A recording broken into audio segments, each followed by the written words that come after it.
you ever speak to me like that again, better be wearing a cup. Baby steps.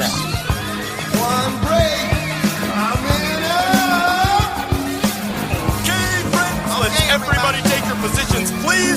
Here we go. 6, 5, 4, 3, 2, rolling. Dave! And Dave! Unchained.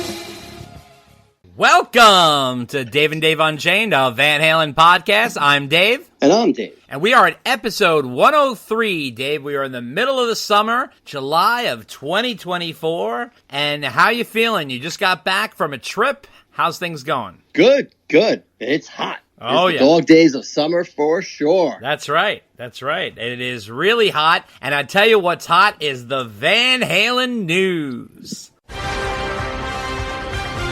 Van Halen.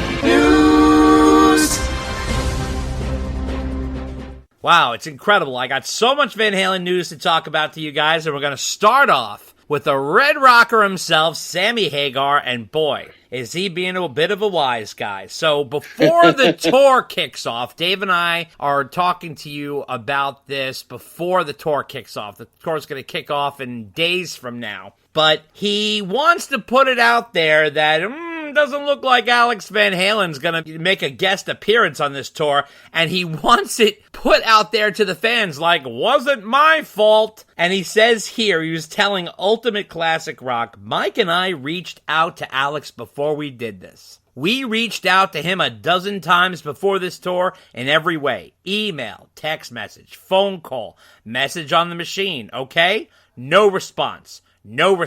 I mean, we made every offer to get together or just talk or have breakfast, lunch, or dinner. Go to the studio and play. Come to my house. I'll come to your house. Go ride horses. Go sit on a beach. What do you want to do? Let's do something. Let's get together. And nothing. He's really getting out there into the press. Then he noted that they don't have a relationship anymore. He says, I was saying he'll come to a show. He's got to in LA or something. He'll come. But no. He sold all of his equipment. So Sam is saying, listen to this. In regards to Alex Van Halen's auction that we talked about on last episode, this is what Sam says. I think that was his statement to me in regards to the sales of the equipment. He says, I think that was his way of saying, I'm over, I'm done, it's a shame. I think it's amazing that Sam could take what Alex did and make it about him. As if Alex is thinking about nothing but Sam, and he's home and he says, you know what I'm going to do? Fuck Sam, I'm going to sell all my equipment. That guy's got some chutzpah. It's unbelievable. He's got some ego, because I guarantee you that Sammy Hagar was down at the bottom of the list of things Al was thinking of when he was like, I think I'm going to get rid of some of my stuff. He'd love to think that, because he just can't accept anything else. It's so funny. It's amazing. So funny. What about the time when he wrote all that stuff in his book, or the whole Cabo Wabo deal that the boys felt very nervous and unsure about, or the fact that he went on the internet and was like, fuck you, Eddie Van Halen, fuck you. I mean, oh, yeah.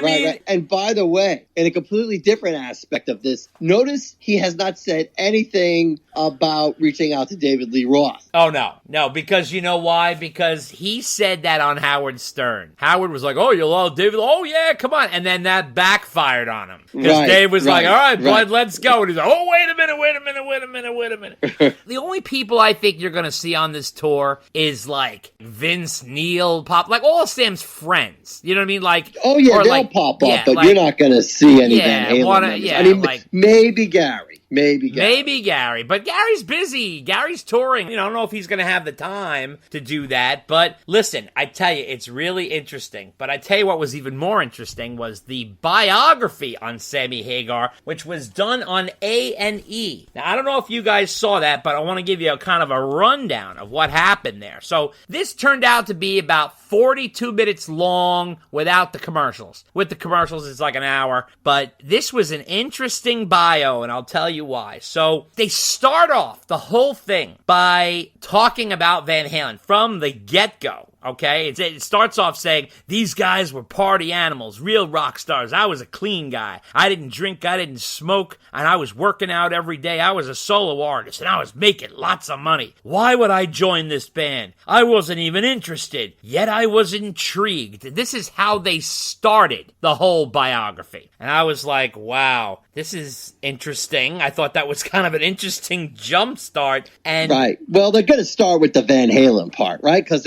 obviously that's the most well-known part of his history. Well, of course it's the most well-known part, but usually with a biography, I've never really seen them jump that far ahead, because you got to realize in Sam's career, you're jumping ahead over a decade. Decade and a half. Yeah, but that's the defining part of his career. I know it is, but it's just funny because A&E, biography typically is pretty traditional. It's not like an MTV behind the music type of thing, which is more sensationalizing. So it was interesting. So, then John Kolodner comes on. I don't know if you guys know who John Kolodner is. He's actually very famous. He's an A&R guy. He kind of talks like this. He's kind of a interesting character in and of himself. Yes. He was instrumental in bringing Sammy to Geffen. And he called Sammy the consummate frontman. And of course, we got all the praising from all these different people. Now, the people that were appearing in the biography was an interesting group of people. So you had his sister Bobby. You had his sons Andrew and Aaron. You had his wife, Kari. You had Michael Anthony, John Kolodner, who brought him over to Geffen, like I said, David Lauser, his drummer for many years, and then, really strangely out of the blue, some side musician from Bret Michaels' solo band. It was like, wait a minute, what?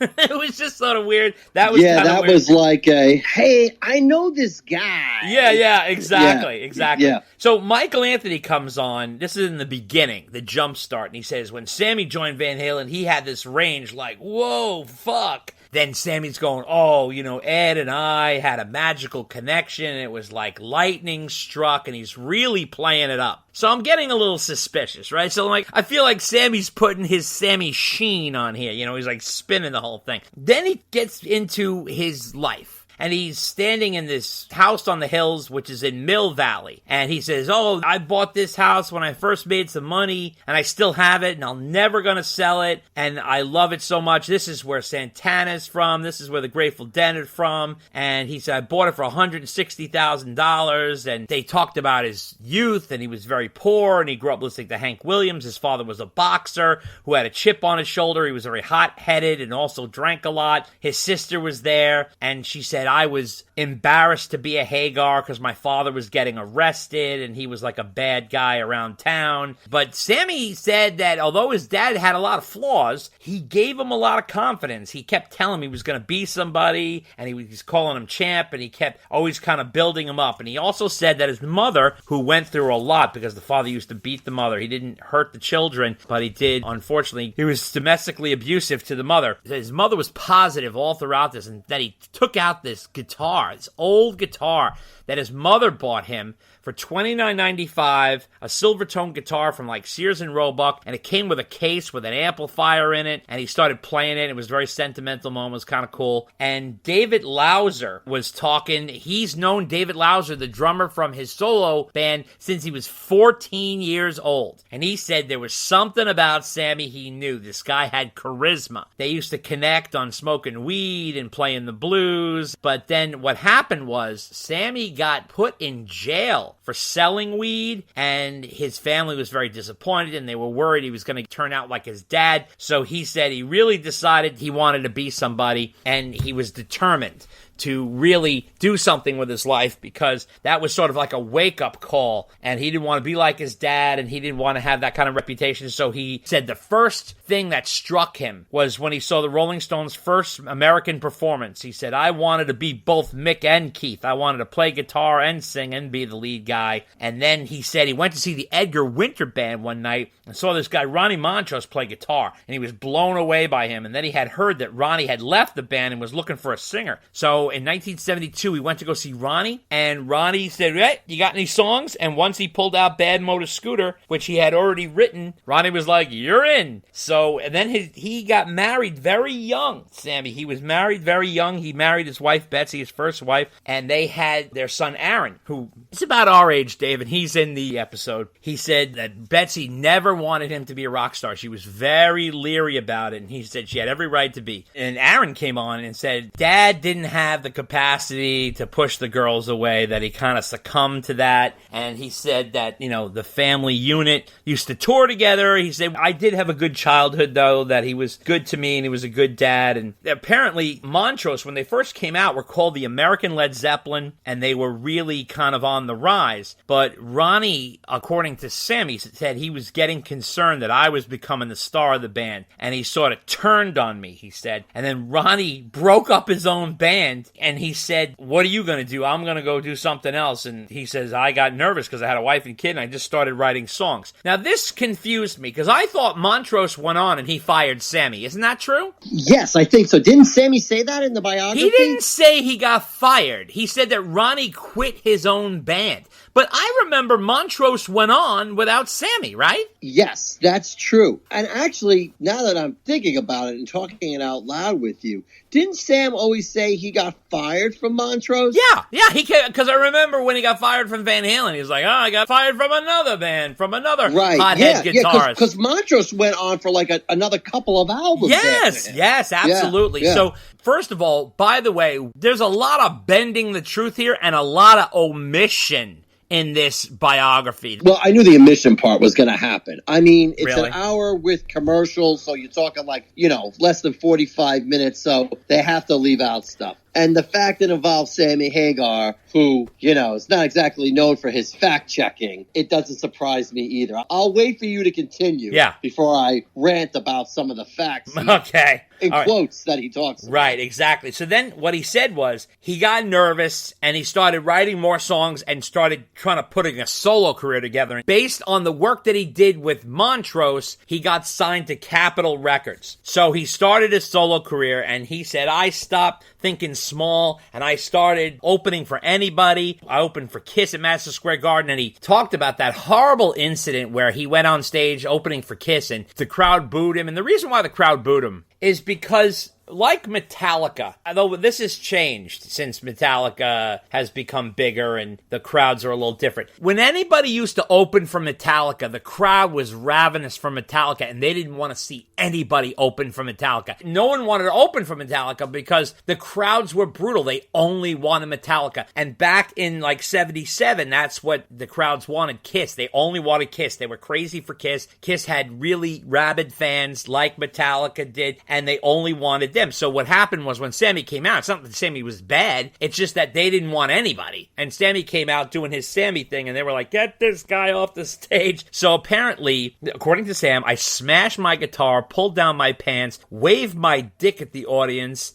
and just said fuck you and walked out. I just can't believe he was like proud of that and even wanted to talk about it. But it's like, I mean, it's one thing to say fuck you and walk out. It's another thing to pull. I mean, what is he doing? Pulling his pants down and swinging his dick around? How is that even possible? And how did he not get arrested for like lewd behavior? Because I remember, didn't Jim Morrison, right, got arrested for doing something crazy like that, right? But Jim Morrison was like looped out of his brain. This is what's funny. So he stayed on course, and he said he made 2 albums a year, and he just kept touring. He said no one was going to outwork me. He went out on an 11-month tour with Boston, and then after that he became a headliner. And he says, I was a performer that was getting traction without a hit. And then John Kalodner came and signed him to Geffen. John Kalodner called Sammy a rare commodity. But he said he had mediocre rock songs. He says it right on there. So he talked about the origin of I Can't Drive 55. Apparently, he was driving 62 in a 55-mile-an-hour zone, and he got pulled over at like 2 in the morning. There was no one on the road, apparently, and the cop said, I'm going to give you a ticket. You were doing 62 in a 55, and he says, I can't drive 55 to his wife, and then he said he went home, and he wrote up the whole song all that night. And the funny thing is that he said it was the biggest thing I've ever done. And then John Kalodner comes on and goes, I thought it was a good song. It wasn't a great song, but it was very him and it was emotive.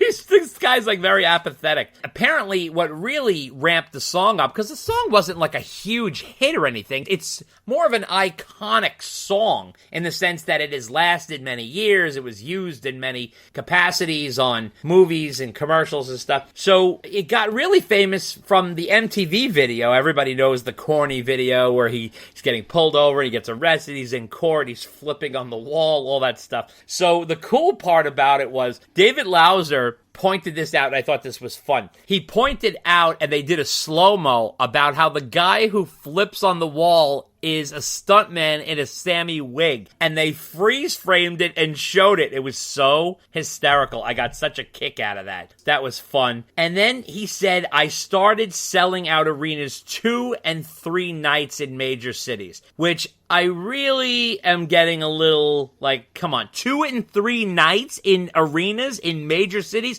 I know he didn't play New York and sell out 2 and 3 nights. No, he definitely didn't. No. And it's interesting because I think David Lauser said something similar to back that up. Like, maybe in St. Louis. Now, this is not the first time Sam has made these claims. I know. Where I know. he was like, oh, I was selling out multi-nights in arenas, and I was just as big as Van Halen. Well, we're getting to that. We're getting to that. Even though they sold more albums and blah, blah, blah. Yeah, right? yeah. But yeah. I got to tell you, I remember somebody did the research Yeah. in terms of, like, how many shows Van Halen played. Oh, please. And how many shows Sam played for those tours. And yes, did Sam do like a couple of multiple dates in cities? Yes. Did he ever do 3 nights in a city? No. And Van Halen definitely had more multiple nights in cities. And correct me if I'm wrong on this, but I'm pretty sure Van Halen sold out or nearly sold out every date on that absolutely. 1984 Oh, no, tour, totally. right? So, I mean, was Sammy playing arenas in cities? Yeah, absolutely. I won't take that away from him. But to say he was like on the same level, it's not even close. No, he's totally rewriting history. The other thing was when they're talking about I Can't Drive 55, that's definitely his most iconic song and the song he is known for. Yeah. But in terms of like his biggest song, no. Like he's had 1 or 2 other songs that charted higher before that. I know. So, but I think that song got more exposure because of the video, and the record just didn't sell as much for whatever reason. But he had other big chart hits,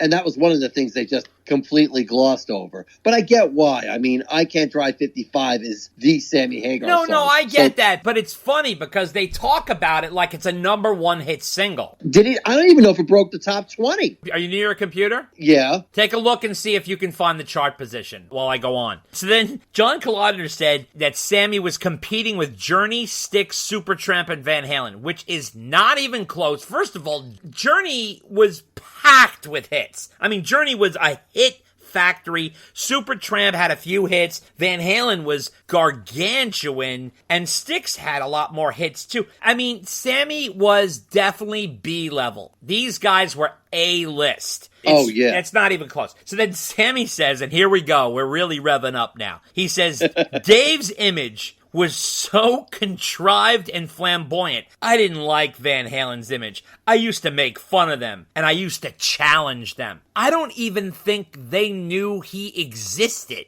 I mean, and they knew he was like the lead singer of Montrose and that he had a solo career, but I don't think they saw him as competition or even thought about him, which is ridiculous. No, he wasn't. Oh, and by the way, it peaked at number 26. Right. It being I Can't Drive 55. Exactly. There you go. So 26, which is nothing to sneeze at, but at the same time, he talks about it like a #1 single. Then Michael Anthony comes in here and he says, you know, Ed was really growing as a musician, and I think that put Dave off a little bit. And he said Ed started to date Valerie Bertinelli, and that put Dave off quite a bit. All the paparazzi was swirling around Ed and Val, and it created some ego-type tension. So I thought that was interesting because I've never heard Mike say anything like that before. He said once Dave was gone, one of the ideas kicking around was to have different singers on each song, ranging from Joe Cocker to Patti Smythe. And then he went into the whole Claudio Zampoli story about Sammy meeting Ed through Claudio. This is where it really goes into high gear. Sammy says about Van Halen, we were about the same level selling tickets. They had a bigger record, but we were selling out the same arenas. Which is crap. This is insane, especially in a day and age where we can look this up. He's been spouting that the past few but years. it's not even close. He talks about himself like he's U2. I mean, it's hysterical. Oh, yeah. No, I think he genuinely thinks he was that tier. That's like when he says, oh, it was me,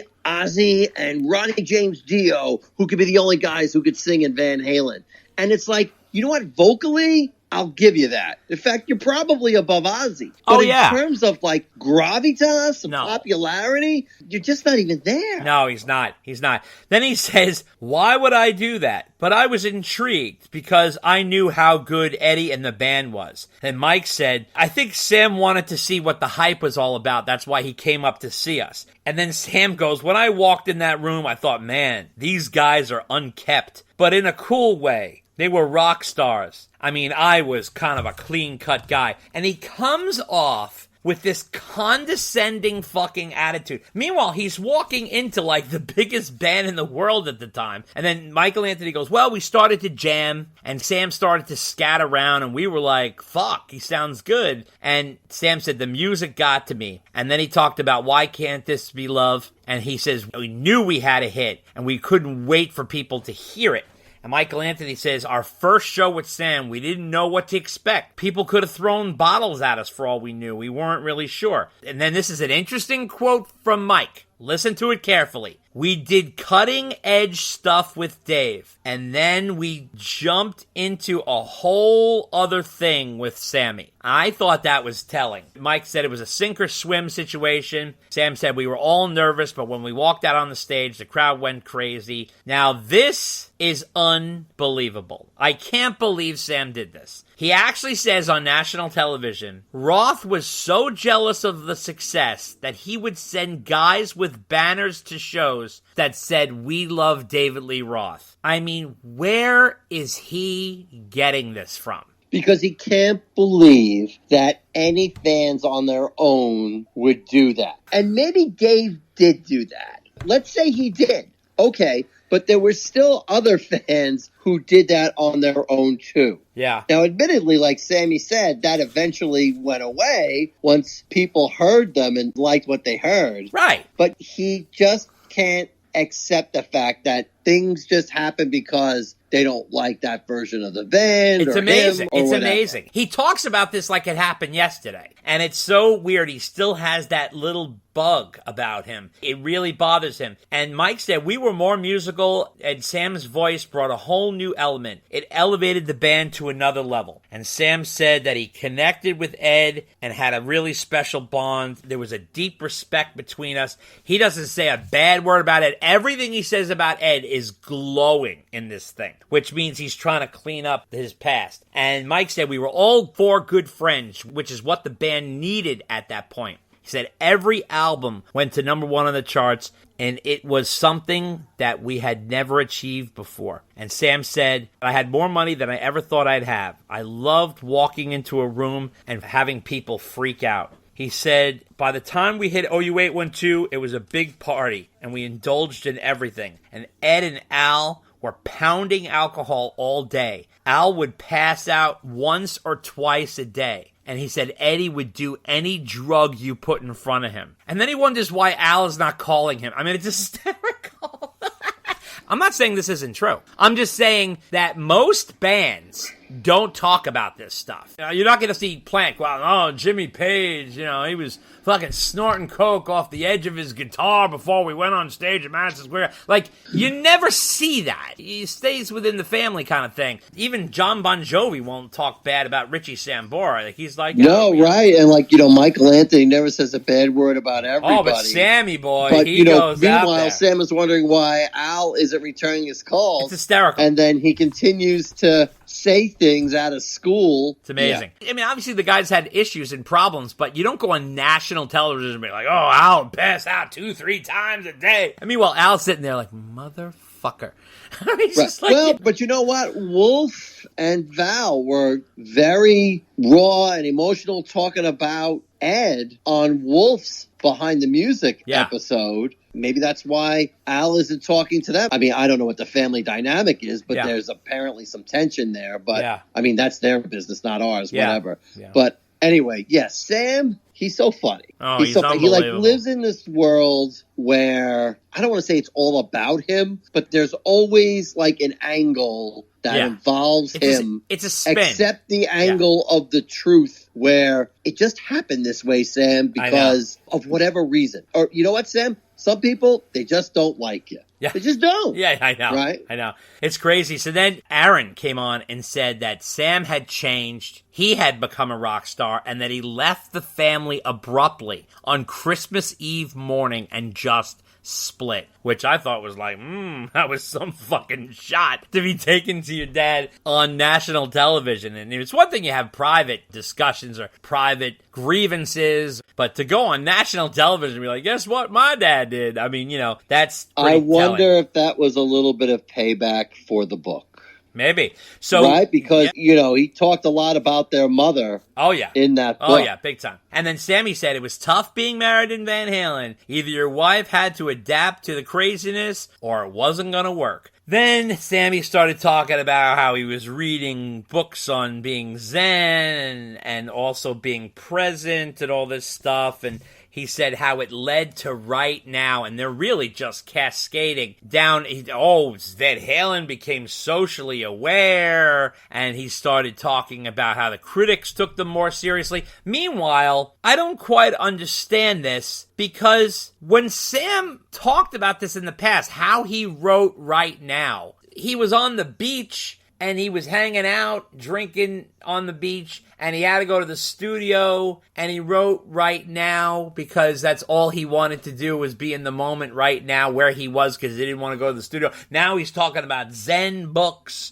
and fucking, being present and the social consciousness. The social consciousness was the video, and the video was a concept that Sam was completely against. They left that part out. Oh, I know. Of the biography. Oh, absolutely. And not only that, but if you see the Right Now video and you see the part where Sam slams the door, that was his frustration with the director of the video. That slamming of the door. And he's talked about it. I'm not making it up. He talked about it that he was frustrated. He was very angry with the direction of that video. And then it went on to open them up to younger people and this and that and the critics and all this shit. And they go, we won every award. And then he also said there was a little friction. And this is a little behind the scenes stuff that, him and Kari were getting together at this time. And Ed and Val were breaking up. And Ed was in denial about his drug use, and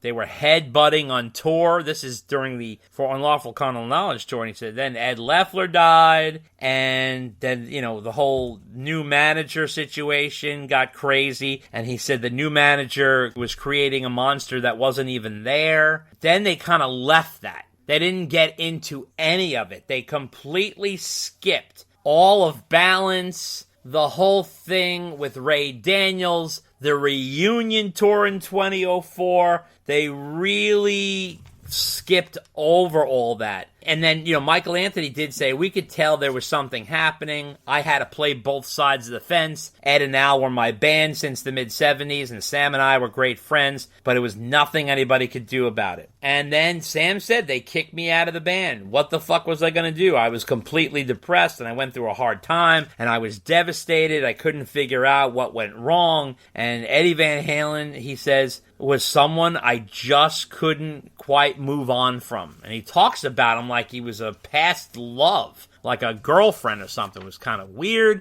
And then he started saying, but I moved to Cabo, and I was completely liberated, and I reinvented Sammy Hagar. It's like, wait a minute.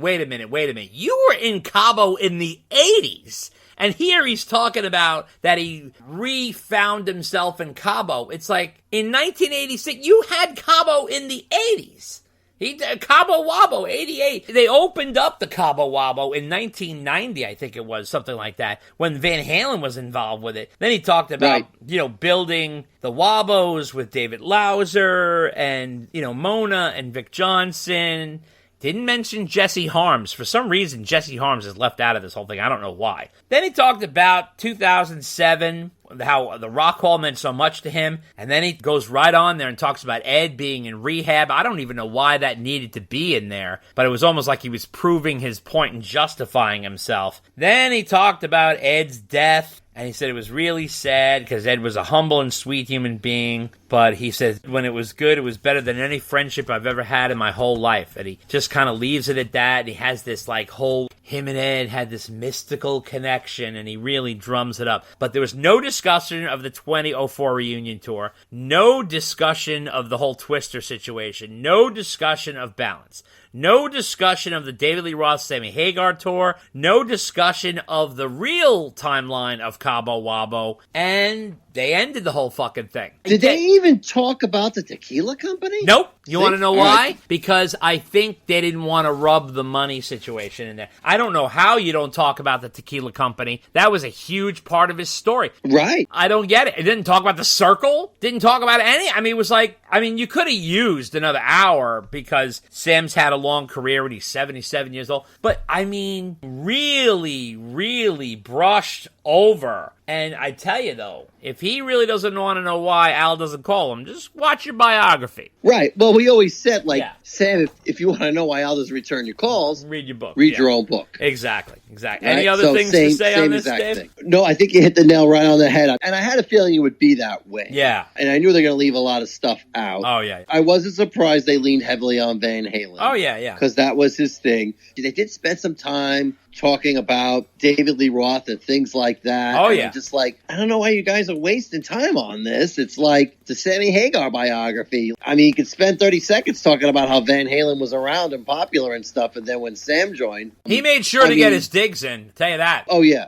It was interesting. It was worth watching. It honestly was what I thought it was going to be. Yeah. It was the history of Sammy Hagar according to Sammy Hagar. Right.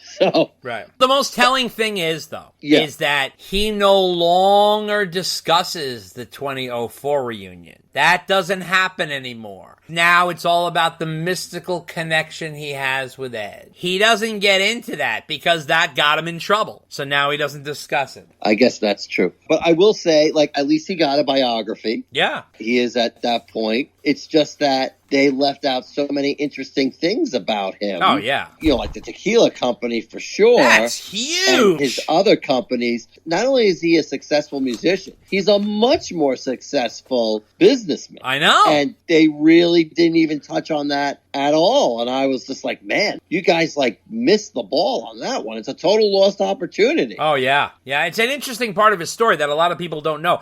He owns other companies like travel companies and all kinds of stuff, and he invested in things that really did well. So that was kind of really left on the cutting room floor. Obviously, these things could go longer, but, it wasn't like a documentary where it's like a 2-hour bio. It's 42 minutes, and I know you got to hit the highlights, but there's a lot of fat in there where you could have maybe put a little more meat. You know what I mean? Especially the tequila thing and this and that, and maybe, had a little bit of a tighter timeline. And I noticed that all the criticisms of Ed, like the Twister thing, when I was having a baby, blah, blah, blah, blah, all of that is taken out because he doesn't want to get hit with any shrapnel. I think that's the reason behind it. Right. Yeah, it's interesting. He still gets some digs in there. But like you pointed out, his son's got some digs in there. Oh, yeah. And by the way, Aaron's impersonation of John Kolodner was spot on. Oh, it was great, yeah. I literally laughed out loud when he said to his brother, he's like, have you ever met John Kolodner?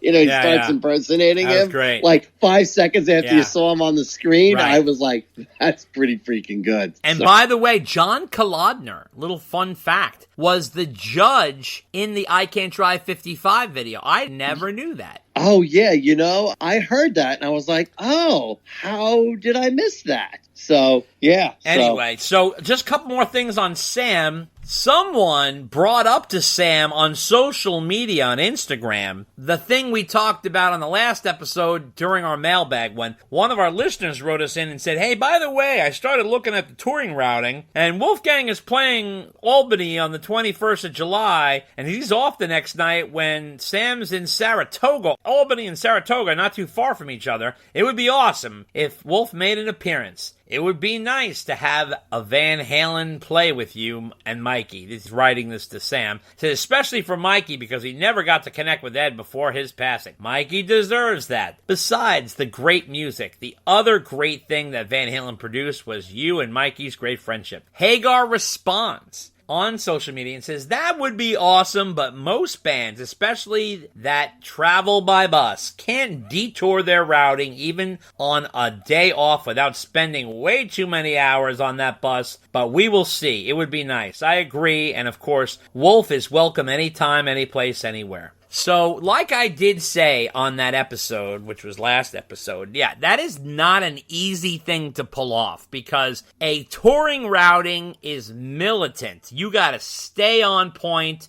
and there's a million checkpoints. You guys have no idea what goes into this touring. Touring is intense. You have to realize it's not just moving the band around. You're moving around equipment. You're moving around a crew. You're moving around staging. You're going from one place to the next, and they each have to connect and get there and set up and hotels and food, and oh, it's crazy. So Sam totally supported what you said last month. Yeah. And I was wondering if it was the same guy. Yeah, I know. Who asked the question? I really wonder. Yeah, I really wonder. But it was an interesting question regardless. And also, Sam was honored in his hometown of Fontana, California on Saturday, June 15th at the grand opening of Stage Red, which was named for Hagar, the Red Rocker. It's a historic 300-seat theater that was completely remodeled as part of the transformation. Hagar said, when you go back to your hometown, it's where you really want to be known. Growing up, I was a poor kid, and coming here to this beautiful place and being honored like this by the mayor and everyone just feels really good. Now, the Fontana mayor and the city of Fontana council members joined Hagar for a ribbon-cutting ceremony, and then he got presented a diploma from the Fontana High School because Sammy never finished high school. He said he was denied his diploma after doing a prank. So that was interesting. He came out with Vic Johnson, who came off the bench. He was sitting home, and he was brought on stage for an acoustic concert to open the venue. Sammy's wife, Kari, came on stage and started singing, Finish What You Started with, Sam. Hope that's not becoming a regular thing. And Stage Red is located at 8463 Sierra Avenue in downtown Fontana. And the theater was originally built in 1937. It was originally a one-screen movie theater. So what do you make of that, Dave? Congrats to Sam. I'm sure that meant a whole lot to him. Oh, yeah.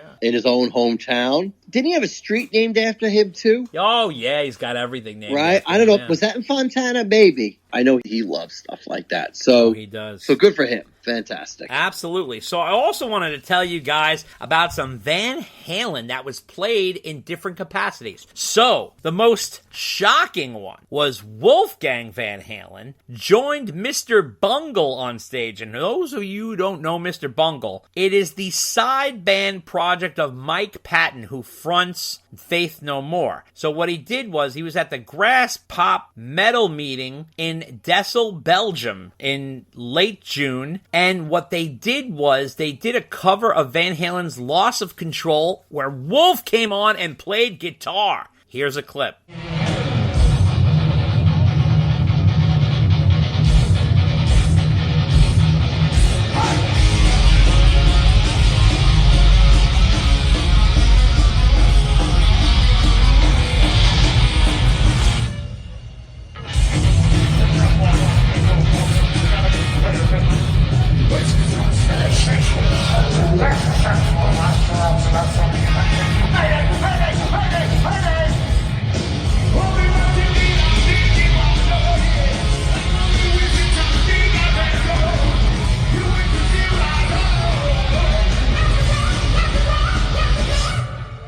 This was really something special. Mike Patton went on social media and said, had a special guest join us for Loss of Control today. Thanks, Wolf Van Halen, and Wolf responded, thanks for having me, dudes. Interesting. Wow. Loss of control. So now, Mr. Bungle had that on their 2021 live album, The Night They Came Home, which was a live album that they put out in 2021. And so therefore, they revived that in concert, and they brought Wolf out for it, which was tremendous. I thought he did a great job. What did you think, Dave? I thought that was like a heck of a pick for a cover. Oh, yeah. Not your typical one. So that was nice to see. I think Wolf did it twice, right? I think he came out a second night, too. Oh. He came out that night, and I think he came out again for the last night of the tour. And they did that song again. So Wolf continues to play Van Halen songs outside with of other bands, yeah, but not on his own. Nope. Which I find interesting. But it is cool to see him do it. So yeah. even if you, at least he's out there doing it. It's just random. And actually, I think this is the first time he did it without Dave Grohl around. That's right. Dave Grohl wasn't there to hold his hand, and he went out and did it himself. Also, This was kind of cool. Gene Simmons has the Gene Simmons Band, which is actually a very good band. And he goes out and playing solo stuff, and he plays his own songs, and then he also plays a couple covers and a lot of Kiss songs. And, you know, they kind of casual, these guys. They play around. And they were opening up at Rock and Brews Restaurant at the Potawatomi Casino Hotel in Milwaukee. Now, Rock and Brews is a brand restaurant that him and Paul own. So that's why he was there. And he did a set list that included House of Pain by Van Halen. But here's the kicker. He did the original version of House of Pain, not the one that's on 1984, but the one that was on the demos that he produced for Van Halen back in the day. Here's a clip.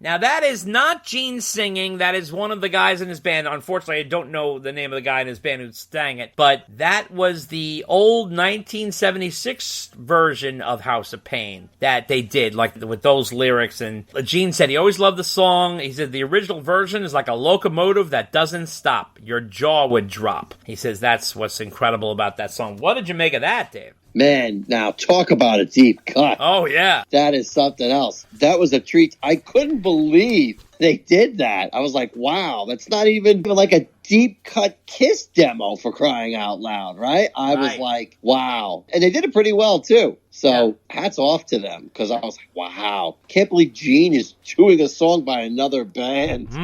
That wasn't like an inspiration. But anyway, loved it. Absolutely. Speaking of another band doing a Van Halen song, Extreme was in Madrid on June 16th, and Nuno came out with a Bumblebee guitar that looked like Eddie's, with the black with the yellow stripes, and the crowd started chanting, Eddie, Eddie, the minute he took it out. And he says, I'm not supposed to do this, but why not? And he said, fuck it, I'm just gonna do it. We've never done this before. And he cranks out Ain't Talking About Love. Gary jumps right in, and he kills it like it's 1998. A great version of Ain't Talking About Love. Here's a clip.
crowd went crazy. Everybody loved it. And I am going to predict that this band is going to start doing Van Halen songs in the set. What do you think, Dave? You mean regularly? I mean, they've done Van Halen songs before. No, they have, but I'm talking about, like, I had heard some sort of backstage rumor that they were going to start filtering in some more Van Halen into their set because no one's doing it. Gary does it really well. And then, of course, Nuno does a spot-on Eddie, and even Pat Badger does a great Michael Anthony. He does the background vocals with the bass. So, like, they're real on it. They certainly have the chops to pull it off. Oh, for sure. You know, so, and obviously Gary is familiar with the material. Right. Now, that Bumblebee guitar that I talked about is something that Nuno had specially made, and he was obsessed with that guitar. He says, I used to stare at the Van Halen 2 cover for days on end. That was my favorite Eddie Van Halen guitar that he had throughout his whole career. It's always been a magical one to me. He says, I don't know what it is about it. Maybe it's the photos on the cover, maybe it's the tone on the album of Van Halen 2, but I always wanted one of his, and I never got one, so I thought I could get my own and made my N4 version of it. Now, he had it done. Now, he debuted it in the Beautiful Girls music video. The song from 6, the latest Extreme album, has come out as a single, Beautiful Girls. Here's a clip. California girls, I wish they all could be. Maybe New York City when she first kissed me. A million miles I'll run over the moon under the sun. All my life I've been searching for you. Where you been? Come a little closer, baby. Let me in. So raise your drink up. Here's to all the women around the world.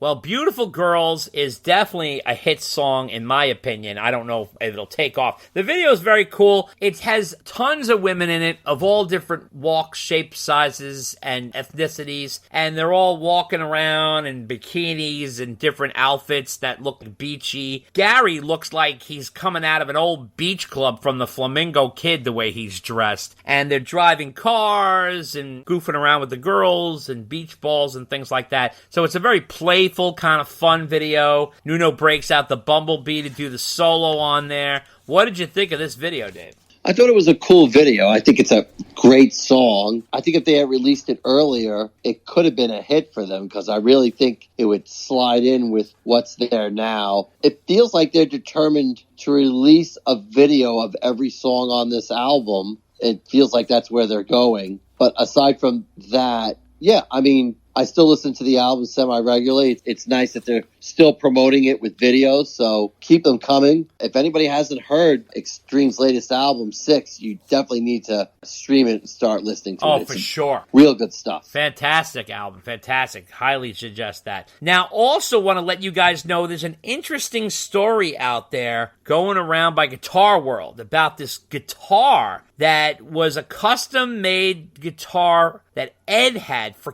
Canada Day that he debuted at a concert in 1993. Now, here's the funny story about this. Ed came out with this custom guitar that was made by Music Man. After Kramer and before the EVH brand, he was with Music Man Guitars. And they did this big Canada Day concert at Molson Park in Barrie, Ontario in 1993. And he had this specially made guitar that looked like the Canadian flag, I guess, with the red maple leaf and the white background kind of thing. And everybody signed it in the band. The weird part about it is it disappeared for decades, and no one knew where this guitar was. Now, the funny thing is, it is now being auctioned off by Julian's Auctions at its biannual Played, Worn, and Torn, the Rock and Roll Iconic Guitars auction. And it is going on auction now, and it's getting a spotlight again. It's known as the 1993 Ernie Ball Music Man model. Apparently, there's a lot of nostalgia and curiosity around it, and this was one of Eddie's former guitars. Like I said, if you look at it, it's really interesting, and the whole band signed it. So God knows what that's going to drum up. What did you think about that? Oh, yeah. I don't even remember that guitar being a thing. So that was really cool to see. And it was signed. Yeah, where the heck has it been for 30 years? Unbelievable, yeah. I'm curious to see how much that one sells for, because that's a real Eddie Van Halen one-off. Oh, yeah. You know, that's not something he typically did. And the whole band signed it. Oh, yeah. Man, that's going to get a pretty penny. Absolutely. So now I wanted to let you guys know about this very interesting project called Regarding Van Halen 3. It's this podcast that was put together by podcaster musician Kevin Brown and also Scott Monroe. And these guys put this together about Van Halen 3. You can get it on Spotify and check it out. It's a whole discussion about the time Van Halen 3 and making it, this and that. It's a little different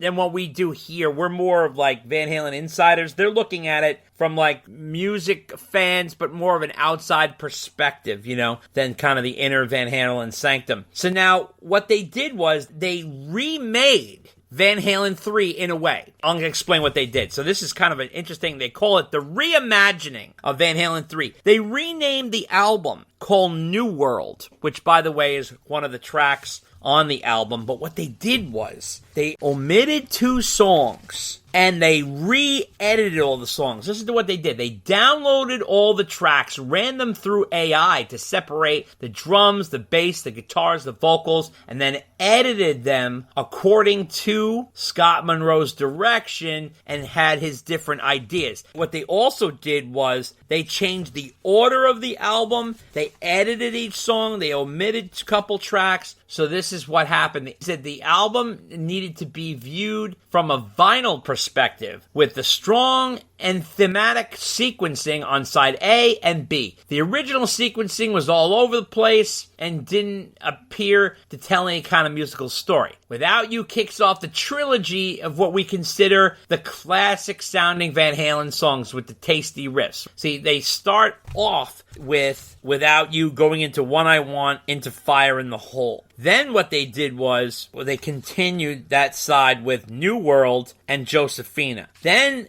Dirty Water Dog kicks off side B, starting a trilogy of songs with Ballad of the Bullet and From Afar that we considered more out of the box in terms of tone and song structure. How Many Say I has been shortened to become a piano instrumental, and Year to the Day is the album closer, which is considered an epic closer that has signals to where the band might be going sonically. And the songs they omitted were Once and Primary because they felt Once was too experimental and Primary just didn't fit the theme. So the way the album rolls, originally the album is 12 tracks, 65 minutes long, the original Van Halen 3. This one is 10 tracks, 41 minutes long. And this is the order. Without You, One I Want, Fire in the Hole, New World, Josephina, Dirty Water Dog, Ballad of the Bullet, From Afar, How Many Say I, and Year to the Day. Now keep in mind, New World is an instrumental, and then also How Many Say I has all the vocals removed and just made it a piano instrumental.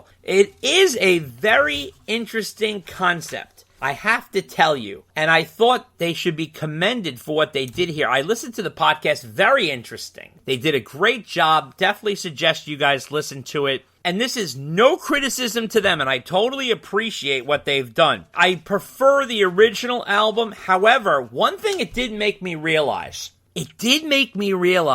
what they kind of pointed out on this reimagining. There is a lot of long intros on this album. I didn't realize it. After listening to their reimagined version, they took away all these long, kind of inflated intros. It took forever to get to the meat of the song. They kind of cut closer to the chase, and they get right to the meat of the song. So it was a really interesting experiment. I enjoyed what they did here. What did you think of this, Dave? I do agree with you that there was a lot of meandering on that album. Yeah. actually, the one song they didn't include on it once Yeah. is a great example of that. I actually like it. I mean, I don't love it. Yeah. But I thought it was one of the more successful songs on the album, except for the fact it's just too darn long. Yeah. There is That a song remix goes single on version. for like 2 minutes before Yeah. like Gary starts singing. Absolutely. There's a remix right. single version that you should listen Yes. to. It is Yeah. literally. No. You beat me to the punch. Yeah, I'm sorry. I was going to say that there was an unreleased single version of the Yep. song that's like half the length, gets to the Unbelievable. point, and there the song succeeds more than the album version. But so like you, I certainly appreciate all the work they put into it. The way they, I don't know what you would call it, mixed it. You can hear some slight instrumentation changes in some of the songs. Yeah. Some of the edits, if you're used to hearing the album, you hear the edits, you're like, whoa, wait, what happened? It kind of throws you off a little bit. But on the whole, I still say it's like you could put all the lipstick on the pig you want, but you still got a pig. They did point out that there were production issues with the album that they really can't address with what they were doing, and that's totally true. But even if you remix the album or got another producer in there to work with the tapes, you're not going to get to a classic Van Halen level. But I really do appreciate the work they did to that to point out that there's issues with this album. But there are some high points in there, and they did their best to highlight those high points and get rid of the not so highs.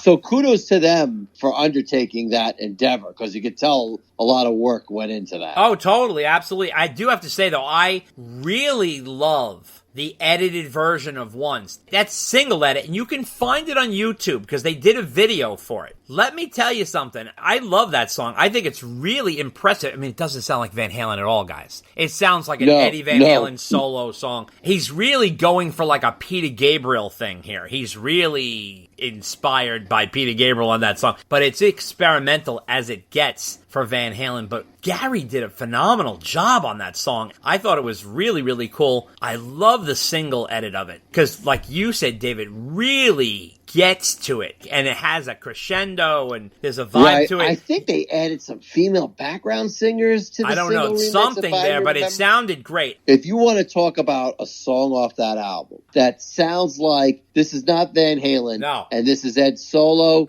it is that song. Because you can very clearly hear that Al is not on that song. No. And Mike is definitely not on that song. No. And it's just Ed and Gary singing. And that's what's happening. Right. Very true. Also wanted to let you guys know about Total Guitar released a cover story about the greatest cover versions ever made. Now, I'm going to ask you, Dave, where do you think Van Halen landed? How many songs are on this list? There's 100. In the top 100, where do you think? I'm going to give you a hint. Obviously, it's You Really Got Me, because that's their kind of killer cover version. Right, I figured it was that Where one. do you think it landed on the top 100? 75. Oh, no, it was way higher than that. I mean, good. It's number 4, okay? Really? Wow. Yeah, now, I don't even know I if think you it's could... that good, but I'm surprised it made it that high up the list. Unbelievable. And I will tell you whoever is on the list here. I don't know if you could even do this. Can you even guess what's ahead of it? It's very hard. No, I really have to think about it. If you can't, it's fine. So, number 3, Hallelujah by Jeff Buckley. Number 2, Hurt by Johnny Cash, which is him doing 9 Inch Nails. And number 1, All Along the Watchtower by Jimi Hendrix. Well, all right, that makes sense. All right, I understand. I'll give him that one. But I think You Really Got Me could have been ahead of Hurtin' and Hallelujah. But Hallelujah's Hallelujah, whether Jeff Buckley sings it or not. I didn't know that Black Magic Woman is a cover that Santana did. I thought that was Santana's song. Oh, yeah, no, that's a Fleetwood Mac song. Oh, wow. I just found that out. Really? When Santana got inducted at the Rock Hall of Fame, he played with Peter Green, because Peter Green was inducted with Fleetwood Mac that night. But the only other members of Fleetwood Mac that were there was the Lindsay and Stevie version of the band. Right. So Peter wasn't playing with them, but then when Santana heard that Peter Green was going to be there, because Peter Green was one of those guys who was a recluse. I mean, he did not come out for anything. So when Santana heard that, he's like, oh my God, because he's very influenced by Peter Green's playing. So he was just like, we are doing your song and you are playing on your song. So it was a very special moment for him. That came in at number 5. Number 6, Voodoo Child by Stevie Ray Vaughan. Number 7, Respect by Aretha Franklin, which I found out is an Otis Redding tune. I didn't know that. Number 8. Wow, really? I didn't know. Number 8 is Crossroads by Cream. Number 9, Twist and Shout by the Beatles. Number 10, Knocking on Heaven's Door by Guns N' Roses. Number 11, The Man Who Sold the World by Nirvana. Number 12, I Love Rock and Roll by Joan Jett and the Blackhearts. Who did that first? Oh, there was this band. What the fuck is the name? They're like this no-name band that recorded that song. I forgot the goddamn name of the band. Oh my god. It's like a no-name band. They put it out and like it went nowhere. And then I guess it was Kenny Laguna, who was Joan Jett's producer and also he was her manager, heard that song and said, Joan is going to kill this. And he pulled that out and she covered it and made it huge. Number 13, I Fought the Law by The Clash. Number 14, I Shot the Sheriff by Eric Clapton. Number 15, American Woman by Lenny Kravitz. So those are the top 15 there. It's kind of interesting. And they said about Van Halen. Van Halen knew how to take someone else's song and inject it with some sense of panache. So that was kind of cool. And they said that they gave it a lot of energy and obviously they made it their own in their own way. So, I mean, that cover is a perfect example of a band taking a really good song and making it their own and a great fucking song. I mean, even Ray Davies will tell you that's a Van Halen song, in my opinion. He says, I collected checks, but Van Halen owns that song now. Did Living Colour make that list at all? I think they did. Yes, they did. They did make that list, yeah. They're on there. I'll send it to you. Okay, because they're another band who definitely for sure makes a song their own. Oh, absolutely. Now, also wanted to let you guys know about some top Van Halen streams. Listen to this. So, obviously, the biggest streaming Van Halen song is Jump. That's not a surprise. This has over 886 million streams. So, we're getting close to 1 billion on Jump if we haven't already hit it already. Panama's number 2 with 395 million. Running with the Devil, number 3 at 238 million. Hot for Teacher is at number 4 with 184 million. And this is plus. There's change on here. Number 5, Ain't Talk About Love, 173 million. Number 6, You Really Got Me, 165 million. Number 7, Why Can't This Be Love, 127 million. Number 8, Eruption with 125 million. This is a real shocker. Number 9, Can't Stop Loving You was 107 million. That was really shocking. Number 10. Really? Wow. That's shocking. Number 10, Dance the Night Away at 90 million. Number 11 is Dreams at 63 million right now. At number 12 with 47 million. Unchained, number 13 at 46 million. Oh Pretty Woman at 41 million at number 14. Number 15, Jamie's Crying, 37 million. Number 16, Love Walks In, 34 million. Number 17, When It's Love, 34 million. Number 18, Ice Cream Man, 27 million. Number 19, I'll Wait, 26 million. And number 20, another shocker, Drop Dead Legs at 22 million. Wow, so that is a shocker. And one of the other bigger shockers was the Jump remix by Armin van Buuren, coming in at number 42 with almost 9 million. So that was ahead of DOA and On Fire and You're No Good and Black and Blue. Wow. Like, I'm surprised Right Now wasn't a little higher. I thought that would have been the top Sammy Hagar era. Can't Stop Loving You is number 9. Sammy's not even playing that on the tour. No, I know. I think it's too high, maybe. I don't know. He goes pretty high. I don't know, but that was kind of interesting. Wanted to also let you know about Michael Anthony was talking to Guitar World, and he was talking a little bit about what's left over at 5150. And he says, God, I can't really fully recall, but there's probably miles of stuff. I mean, you've probably seen the pictures of all the boxes of tapes and everything at Eddie's studio, which is miles of stuff. He says every time they were in the studio, everything they played was put on tape. There's a quote from Michael Anthony. Every time that we went into the studio, whether it was with Don Landy or whoever was engineering for us, they had him press record. We recorded everything, every idea we have. I hope Wolf goes through some of it because I'm sure there's a lot of stuff that Eddie did on his own too that might be kind of interesting to listen to. But there's tons of stuff that we'll probably never see or hear. So that's proof that there's stuff. There's plenty and plenty of stuff. Who the fuck knows if it'll ever come out? And the last item for Van Halen news is our buddy Martin Popoff, the writer of the new book, Van Halen at 50. He did a nice article I want you guys to check out in Goldmine. The old Goldmine magazine. They used to have all the old promo things you can buy and all kinds of cool stuff. It's still going, Dave. Goldmine is still going. Martin wrote this great article that I think all of you would get a kick out of. It's called Bands Who Missed Their Live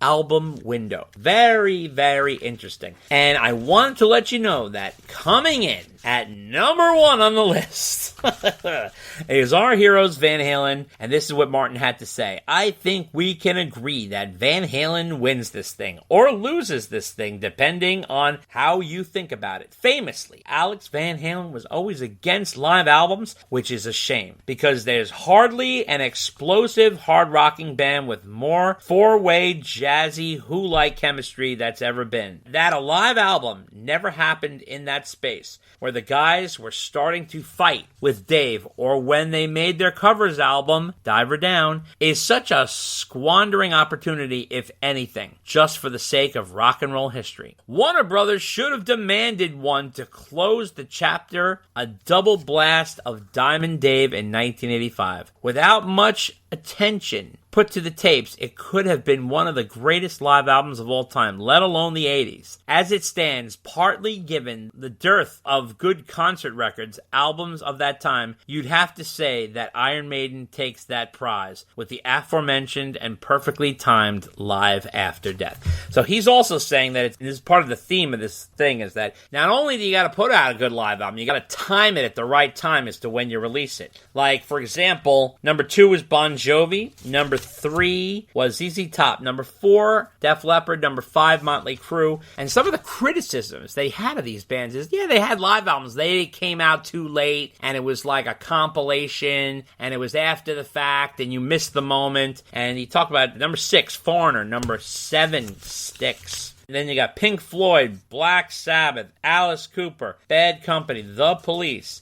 Dio, Heart, Robert Plant, Twisted Sister, The Clash, Rat, Nazareth, and Megadeth. It was an interesting article, Dave. What did you think of that? That's quite a list. Yeah. And he put Van Halen at number 1. So, well, of course, I'm not going to disagree with him. Right. He must really want to sell that book. Oh, yeah. He's out there. You know, Martin Popoff, he's popping off wherever he can. Yeah. I think he just wrote another book while we were recording this podcast. I think he did. Yeah. Exactly. Exactly. Yeah, exactly. Well, he's quite a character, too. He's a nice guy, and he's been on here, and we always have great discussions with him. So definitely check out that episode, which was a few ago, and, Martin's always fun to have. Well, that wraps up Van Halen news. And that's the way it is. Good night. And we are on to our deep dive discussion about the Best of All Worlds tour that Dave and I went to see in Connecticut. And on top of that, we talk about the For Unlawful Carnal Knowledge box set that came out this month. We get into the details on that. But before that happens, we got tons of mail to get through. And that is all coming up next. Take a listen. You walk out feeling so great. As soon as you hit the stage, the overwhelming energy almost wipes you out for about, a minute until you finally get it back. Such a combination of weird feelings. Until the music Bang! Until the music starts. Until you lose yourself in it. There you go. When the music starts, that's the one thing that... that's the lock-in point. Yeah. If you need a dose of VH, get a taste of the closest thing. Romeo Delight, the ultimate Van Halen tribute band, playing all the hits from the David Lee Roth era, first classic 6 albums, plus deep cuts, some of which have never been played live before by the band. They even throw in popular tracks from the Sammy Hagar era and solo hits. The most viewed Van Halen tribute band on YouTube, Romeo Delight, doing customized recreations of staging, instruments, and costumes from the classic Van Halen era. They even perform entire Van Halen albums in sequence. Romeo Delight plays theaters, casinos, summer indoor and outdoor festivals, and special events. They're also available for private parties. To contact them, call Bud Blanche at 215-704-5144. That's 215-704-5144. or via email at sonicparade1@yahoo.com. Romeo Delight, the ultimate Van Halen tribute band. Pick up the new book, Eruption, Conversations with Eddie Van Halen, by Brad Tolinski and Chris Gill. These music journalists share with fans new and old alike a candid, compulsively readable, and definitive oral history of the most influential rock guitarist since Jimi Hendrix. It is based on more than 50 hours of unreleased interviews they recorded with Eddie Van Halen over the years, most of them conducted at the legendary 5150 Studios at Ed's home in Los Angeles. The heart of Eruption is drawn from these intimate and wide-ranging talks, as well as conversations with family, friends, and colleagues. In addition to discussing his greatest triumphs as a groundbreaking musician, including an unprecedented dive into Van Halen's masterpiece 1984, the book also takes an unflinching look at Edward's early struggles as a young Dutch immigrant unable to speak the English language, which resulted in lifelong issues with social anxiety and substance abuse. Eruption, Conversations with Eddie Van Halen, also examines his brilliance, who changed the face of guitar manufacturing. Eruption, Conversations with Eddie Van Halen. Get your copy today on Amazon.com. Yo, Dave and Dave, what's happening? Michael Anthony here from Van Halen. How you guys doing? Thanks a lot, guys, for keeping the music alive on your Van Halen podcast, Dave and Dave Unchained. I'm trying to keep the music alive out here, too, flying the flag. And who knows, maybe sometime I'll check you out on your podcast. Maybe join you. Who knows? Keep rocking, man. You guys are the best. Ow! Need a laugh? Check out the Funny How Comedy Podcast, which focuses on upbeat conversations with legendary comedians. It's free on Spreaker and iTunes. Check us out on Facebook at Funny How Comedy Podcast, on Twitter at Funny How Podcast, on Instagram at Funny How Comedy Podcast, or email us at funnyhowcomedypodcast@gmail.com. Author Greg Renoff is back with a new book, Ted Templeman, A Platinum Producer's Life and Music. The new biography of the record producer Ted Templeman, who went on to produce Van Halen, the Doobie Brothers, Van Morrison, Aerosmith, Sammy Hagar, and more. The book, which runs $19.95, and it's currently available at Amazon.com. From the man who brought you Van Halen Rising comes Ted Templeman, A Platinum Producer's Life and Music, written by Templeman as told to Greg Renoff. Available for only $19.95 at Amazon.com. Order it today. Take a trip to the rock concerts of the 80s in this new full-color 300-page book, Pictures Alive, filled with never-before-seen photos. Go back and see the mighty Van Halen at their peak from two amazing concerts in 1982 and 1984. Plus photos from Sammy Hagar and David Lee Roth solo tours, and many other bands of the day. Filled with amazing photos, classic stories, original ticket stubs, and more. If you're a fan of Van Halen, you will not be disappointed. Hit the ground running with Pictures Alive, the new book, now available at picturesalive.net. That's picturesalive.net. picturesalive.net. Get it today. Sammy does his job. He does well. Sammy's a singer, but it's the difference between a single word. Sammy's a singer. David Lee's the singer. All right, Dave, you know what time it is.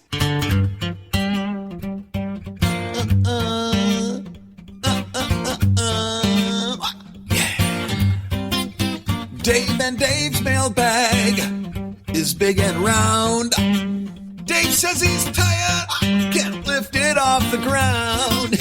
He wants a light bag, likes those the best. And he likes the short mail better than the rest. And he said, well, I think that you're headed for a whole lot of letters. Well, I think that you're headed for a whole lot of letters. Well, I think that you're headed for a boatload of letters. And letter number one comes from...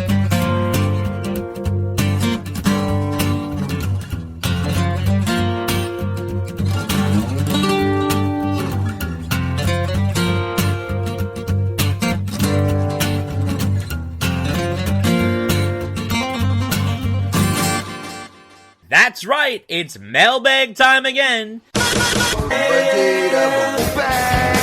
We got a nice batch of 14 letters, and we're going to start with letter number 1, coming from James Pacheco. And he says, do you foresee a Van Halen tribute in the future, like a Hendrix experience? Would you have any insight if the family or the band would sign off on this, having their songs be played or using the logo? Thank you for all you do for us crazy enough Van Halen diehards. James Pacheco.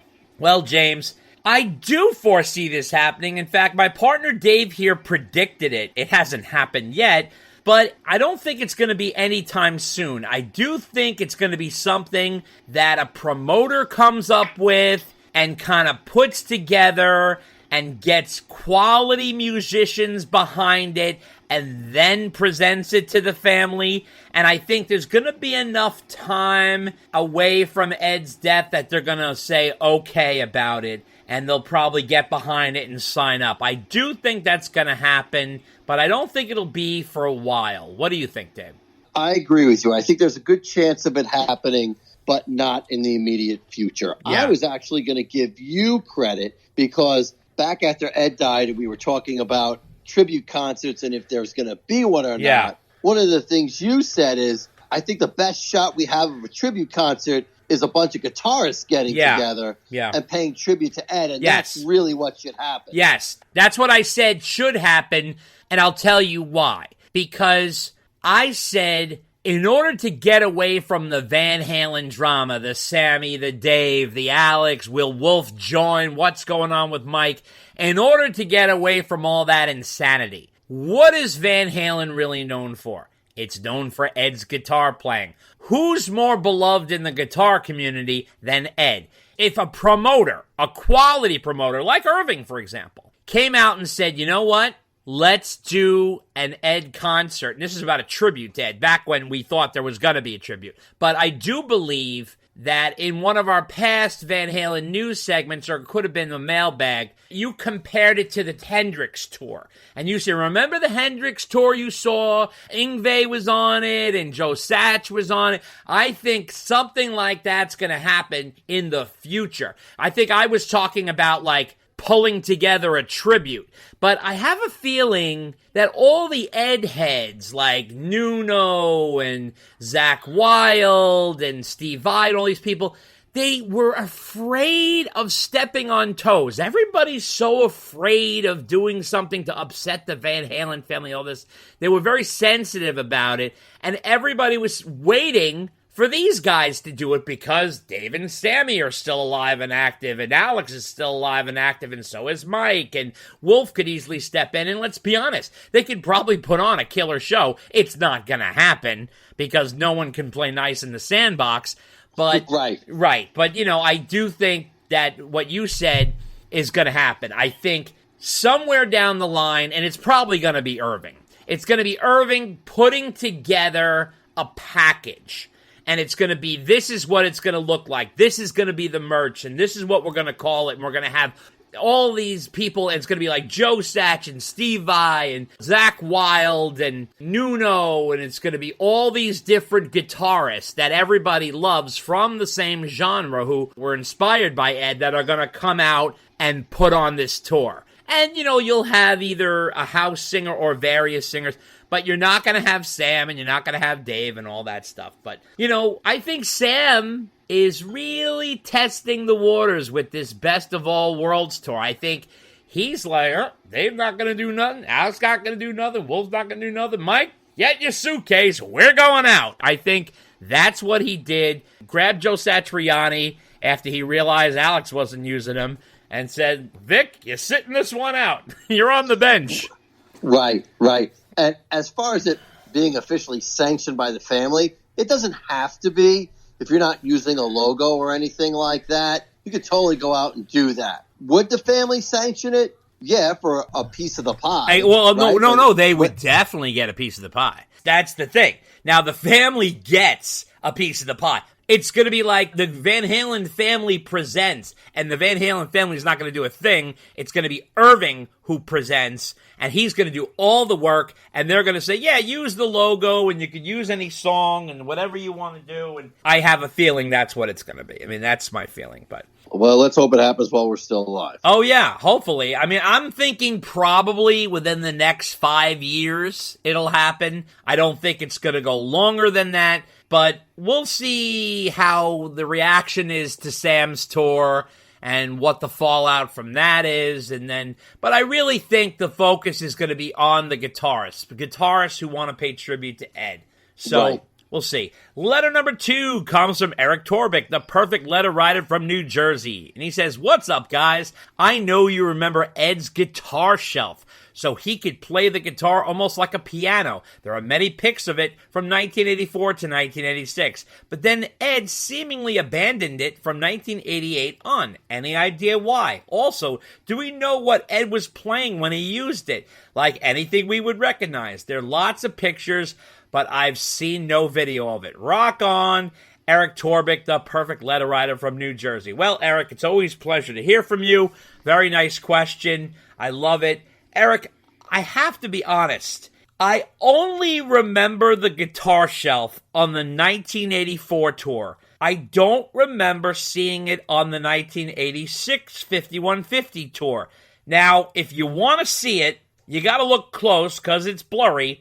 But if you look at the 1984 Montreal concert, which is probably the best filmed 84 concert that we have seen, other than the Monsters of Rock, of course, the regular full show, because the Monsters of Rock it's not a full show of the 84, it's a little abbreviated, because they were on a festival circuit. But if you look during Ed's solo, that's where he's using that shelf. And the shelf that I'm talking about, or that Eric is talking about, rather, is basically a piece of plexiglass that Ed had a hinge put on and screwed to the back of his guitar because he jerry-rigs everything the way he wanted it. And what he would do is he would pull it out and it would create like a little shelf, and he would almost play it like the way Jeff Healey used to play his guitar. Jeff Healey was blind. He used to sit and play with it on his lap. And it is a little part of the solo. Now, again, on the video, it's hard to see. He's definitely doing it. So if you know what he's doing, you can see it. But it's just kind of a blurry video. But you can see the way the guitar is positioned, that the shelf is fully intact. I do not remember seeing this on the 5150 tour. And I looked through the Live Without a Net video, and I didn't see it there either. So what do you think, Dave?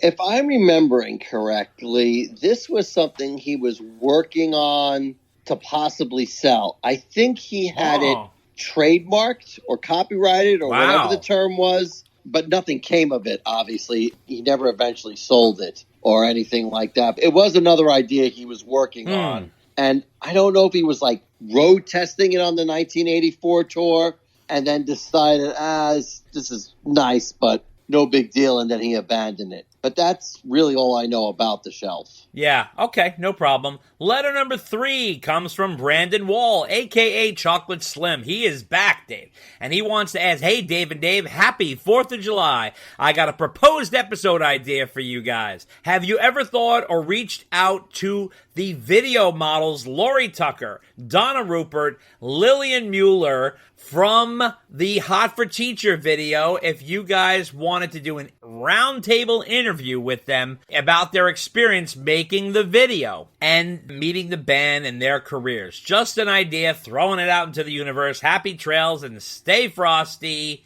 Brandon Wall, a.k.a. Chocolate Slim.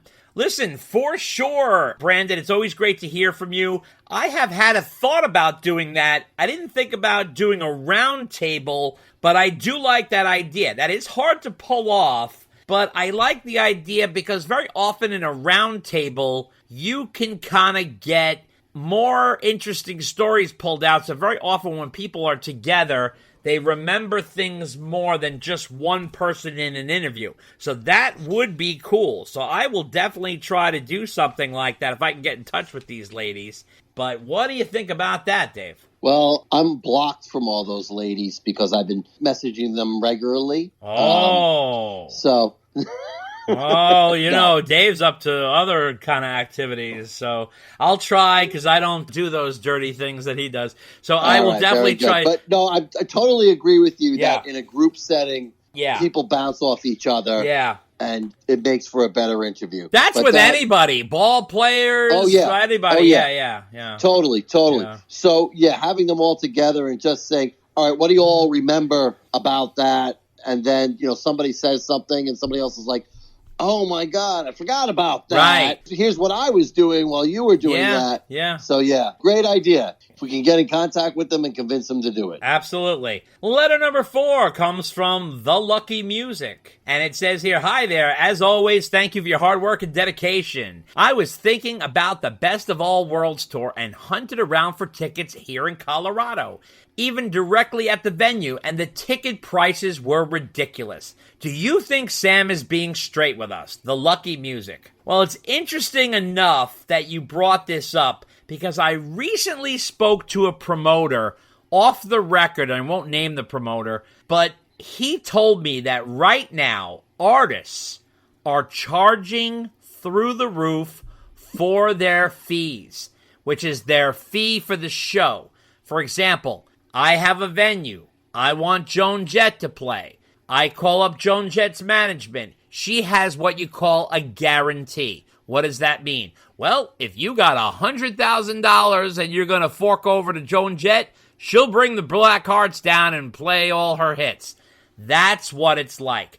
So right now, according to this promoter, he said because of the pandemic and the money that was lost during that time, a lot of these artists are charging through the roof, and they're even worried about another pandemic happening, so they're trying to clean up while they can. However, we are currently experiencing some backlash that's going on in the music industry. For example, you might have heard that J-Lo, Jennifer Lopez, canceled her tour. The Black Keys canceled their tour, all from soft ticket sales. Justin Timberlake having a hard time selling tickets because the prices are so high. So now here's what I want you to do, Lucky Music. I want you to take a close look, and this goes for anybody who has a date that they want to go to. Here's the way it goes. Your date is August 11th in Colorado. The way you got to do it is you got to keep a close eye on the tickets on Ticketmaster. See how many tickets are already sold. And if you see a lot of tickets are still there and you're getting closer and closer to the date, chances are they're going to start dropping prices to fill the venue. Now, is this wrong? Abso-fucking-lutely. For example, Dave and I bought tickets to go see Sammy. We're going to go see him on the 24th of July. We bought tickets months ago. We paid top dollar. The guy standing next to us could pay half price. Now, do I know this? I do not know. But it could happen. It's kind of like the airline tickets. It's a little bit weird. So now, why does this happen? Because if a band's tickets go on sale, all the hardcore fans are going to get their tickets ahead of time and get all set up, just like Dave and I did, right? Then, here's the problem. If the tickets go soft and they're not selling as well, then they start lowering their prices because what they want is they want to fill up the show because then they'll get that person's parking fee and then they'll get more merch money out of that person and then they'll sell some refreshments to that person. Because also if a person goes into a show where they only paid a certain amount of money for the tickets, they might be more open to spending more money at the venue. This is the thought process that's going on. And this whole dynamic ticket pricing, by the way, which just to give you guys a heads up of what that is for example, if I buy Bruce Springsteen tickets and I'm right there, right at the time to buy tickets, and all of a sudden the demand is overwhelming while I'm buying the tickets, they'll raise the prices in the moment. So I might be trying to get a ticket for like $200. That $200 might go up to $275 because in the moment they're realizing the demand and they're increasing the prices, which is absolutely insane. Our government needs to regulate this process. It's completely out of control, but this is what's going on.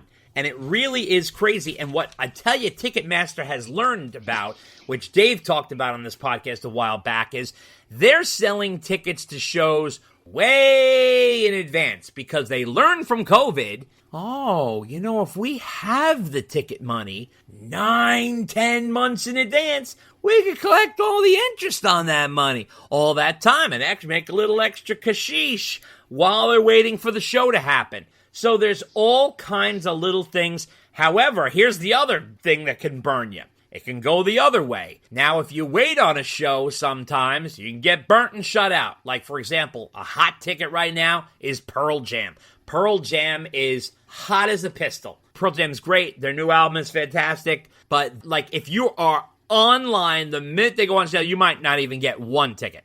That's how intense the Pearl Jam ticket sales are. It's very strange, but the way to do it is, no matter what show you want to go see, and Lucky Music wants to go to the Colorado show, which I believe is at Red Rocks on the 11th of August, watch the show. Keep an eye on it. Every day, check Ticketmaster. See what's going on, what the prices are, how many tickets are left. If you see there's a lot of tickets left, those seats are going to go low. They're going to drop down because they're going to want to start filling the place, and you'll start seeing sales. I've already seen it on Sam's tour at other places, not the one where Dave and I are going to. The one we're going to happens to be sold out, which is kind of surprising. However, other places are giving little bargain prices. You might see it on Facebook, little offers that pop up. It's crazy. What do you think, Dave? I was going to ask you, in addition to Ticketmaster lowering their prices, what about third parties like StubHub?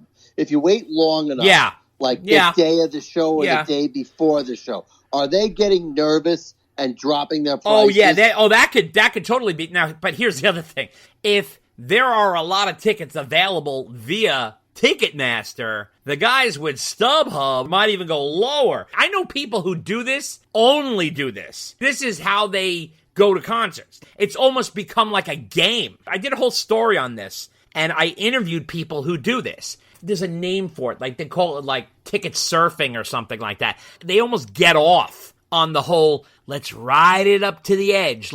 It's the day of the show, and it's 9 in the morning, and tickets are $100. Maybe I can get that for $75, and they wait till 1 o'clock, and they keep going. I've known people who go to the venue and are playing the surfing game on their phone while they're standing at the venue. They will go to the venue on the train, say it's Madison Square Garden, right? I'm in New York. They take the train into the city and see what happens. And they go, and they're playing the game on the phone, and maybe their boyfriend or their girlfriend's doing the same. What did you get? I got 75. What do you want to do? I don't know. Let's wait till it gets to 60. I mean, it is crazy. I spoke to someone who does this. She swears by this. I did a whole expose on this. I think I sent it to you, Dave, the whole ticket thing I wrote about.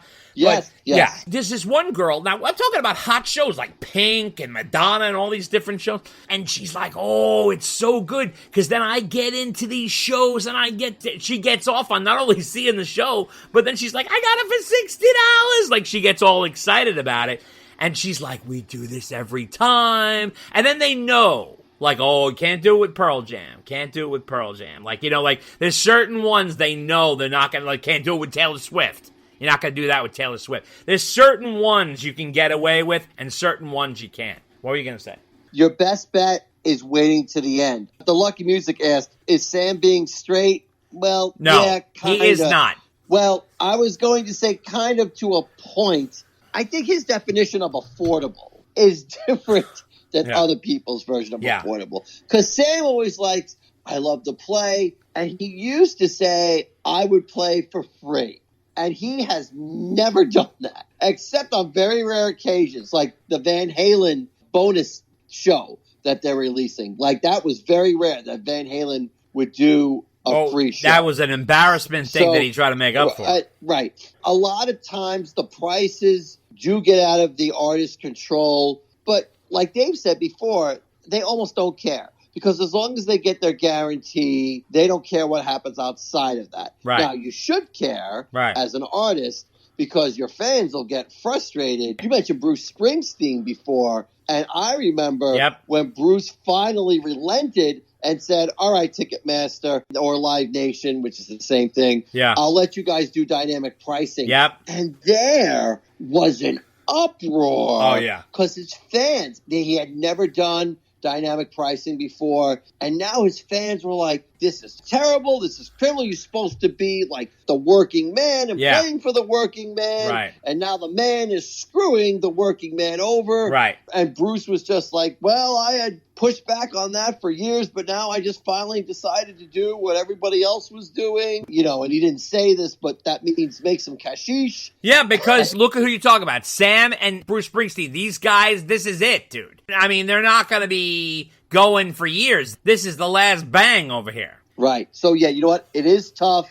but if you are looking for affordable tickets, you can get them, but you have to have the time and the dedication. It's like anything else. Like, you got to do it a few times to get the feel for it. Yeah. And you have to be willing to take that chance and buy the tickets the day of the show. And that is not Dave and I. Dave and I are like, all right, Sam's playing. Yeah. How much are the tickets? Right. Okay, they're too expensive, but we're going to see him anyway because, this might be the last hurrah. So we're buying the tickets now. We're biting the bullet. And this way we don't have to worry about it. Yeah, That's how Dave and I roll. Right. But other people, they're willing to take that chance. If you're willing to take that chance, then go for it. I mean, if you already feel like you're priced out under the current price of the ticket, then ticket surfing or whatever it's called, start looking now. You've got nothing to lose. Yeah. You're not going to the show now. Maybe you'll get something at a price point you'll find affordable. Yeah. So keep checking Ticketmaster and all the other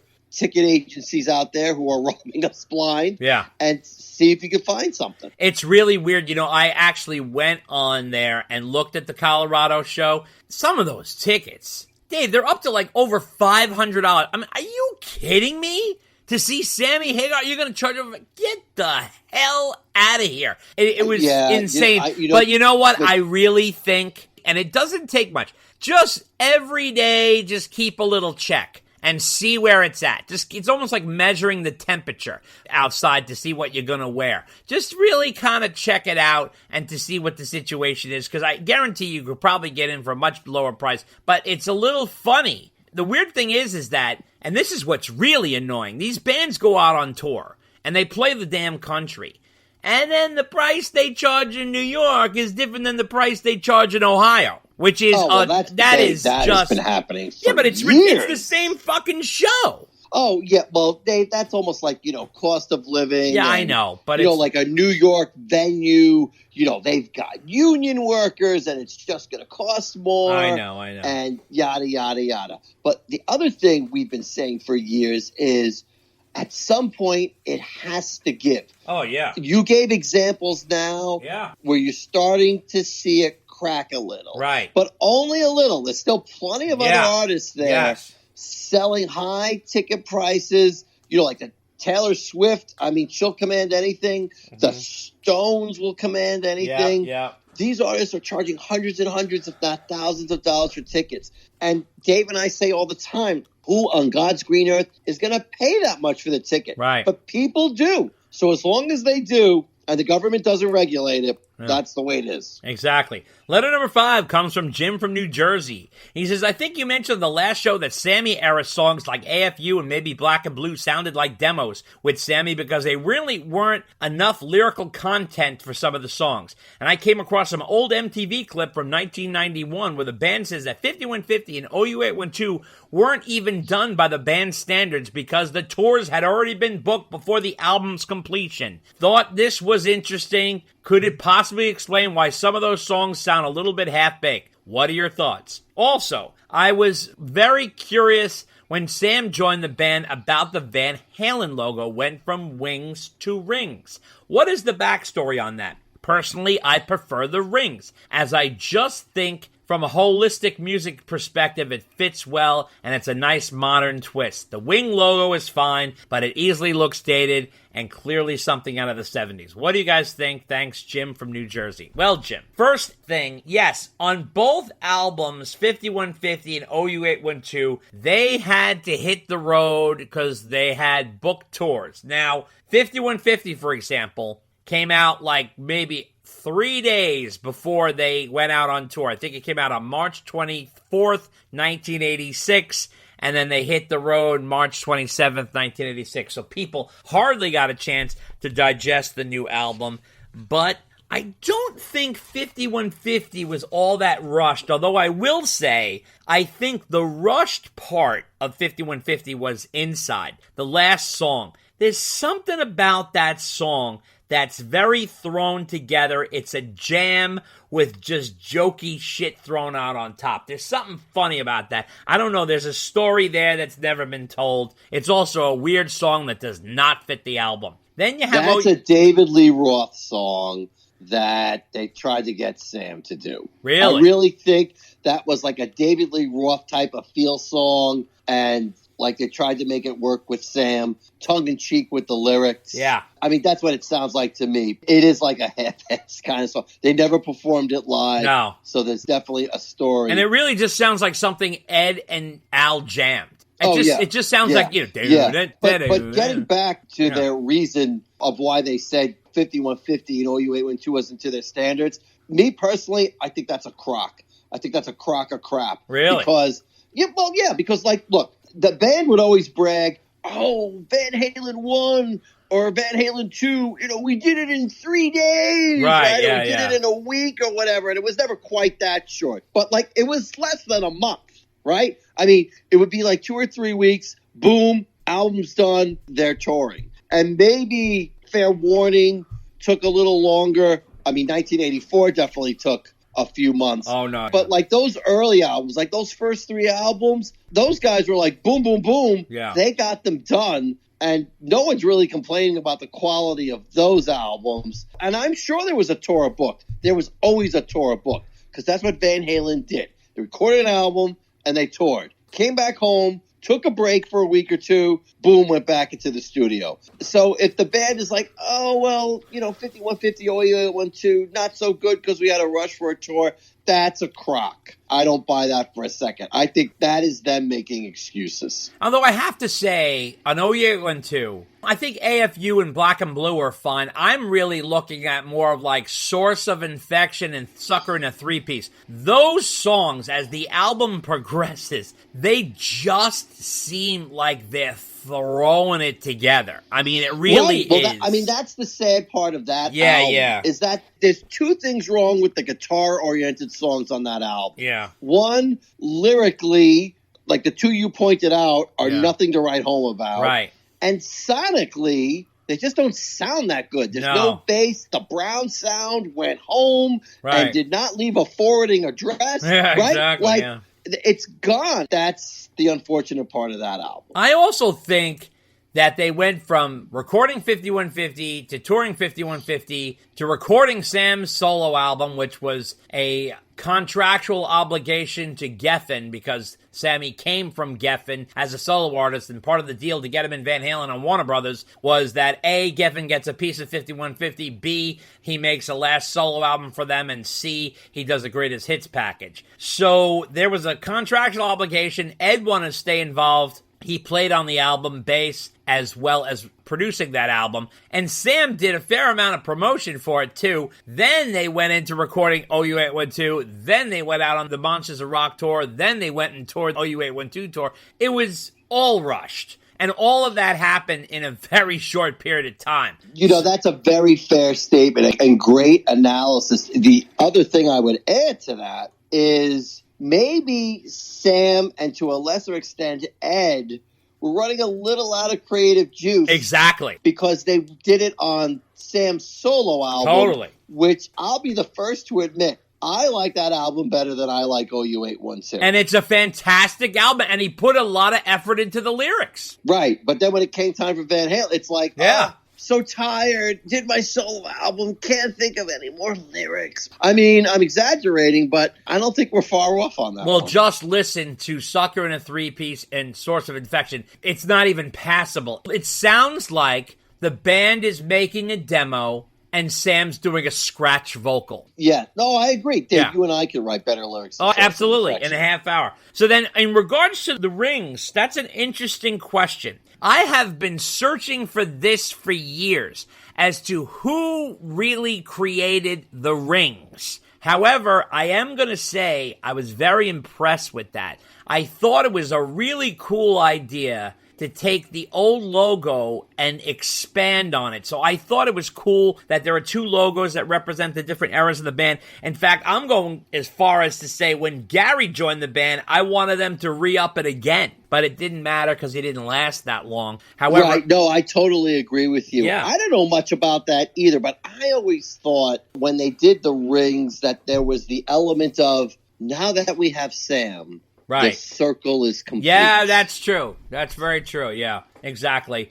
And I understand that it might look 70s too. I still love the original logo. I do, but that's actually a very valid observation. For whatever reason, I think the band just was like, we have a new lead singer. We need to give the logo a facelift. But Warner Brothers was probably like, well, if you guys are keeping the name, then you got to keep the logo for recognition purposes. Like Motley Crue would change their logo every album, and the record company would go nuts. Yeah. Right? Yeah. So at least Van Halen kept it recognizable. That's true. Very true. Letter number 6 comes from Tim McNulty from Cleveland. He says, you guys mentioned that there was only one live performance of High Hopes with Tres Gusanos. Well, there actually is a video of Sammy performing it on Letterman. Unfortunately, it appears to have been taken down, but I have found this guy's reaction to it on a video, and he sent us this link. Later, you mentioned that Dave never brought original music to the band. Didn't he bring Stay Frosty, music included, to the band? I thought I read that somewhere. You guys also mentioned that there was 2 official videos for Top of the World. There actually are 3. There's the black and white live version from a concert in California. It's actually my favorite Van Halen video. I wish they'd remaster that one. Lastly, I just discovered this on Instagram, and he sent us a link to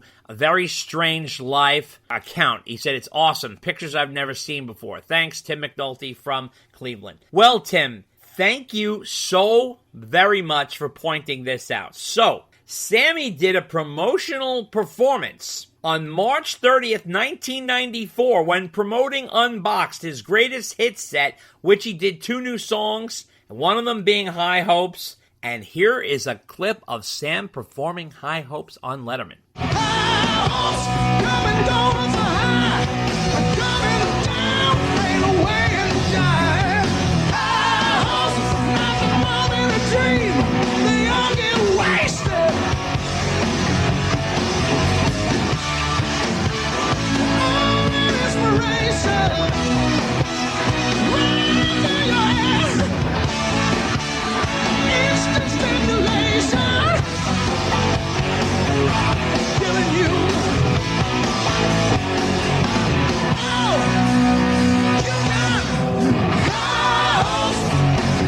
This is shocking to me. I can't believe I even forgot about this. I must have seen it at the time and forgot about it. But I want to say, thanks to Tim, I went into an even deeper dive and found something else I couldn't believe. Sammy on Letterman, 1987, promoting I Never Said Goodbye, the solo album we just talked about, between 5150 and OU812, performing Boys Night Out. Here's a clip of that. I saw a baby and my mood's been changing, but my social life needs some rearranging, yeah.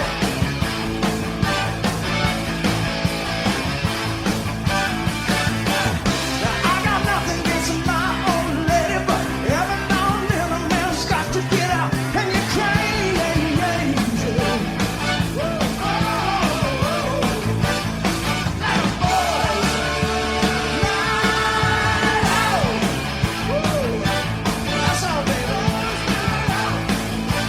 I can't believe these things. Thank you so much for bringing this up, Tim. And regarding Stay Frosty, I do believe that Dave brought that in. I did hear about that. I think that's right. Yeah, I do think that's that right. is right for sure. And I also wanted to note, Dave wasn't Can't Get This Stuff No More once called Backdoor Shuffle, and Sam wrote part of that song, and then Ray Daniels cut Sam a check because he knew that they had used that song. Isn't there some sort of story with that? Well, that's Sam's story. Yeah.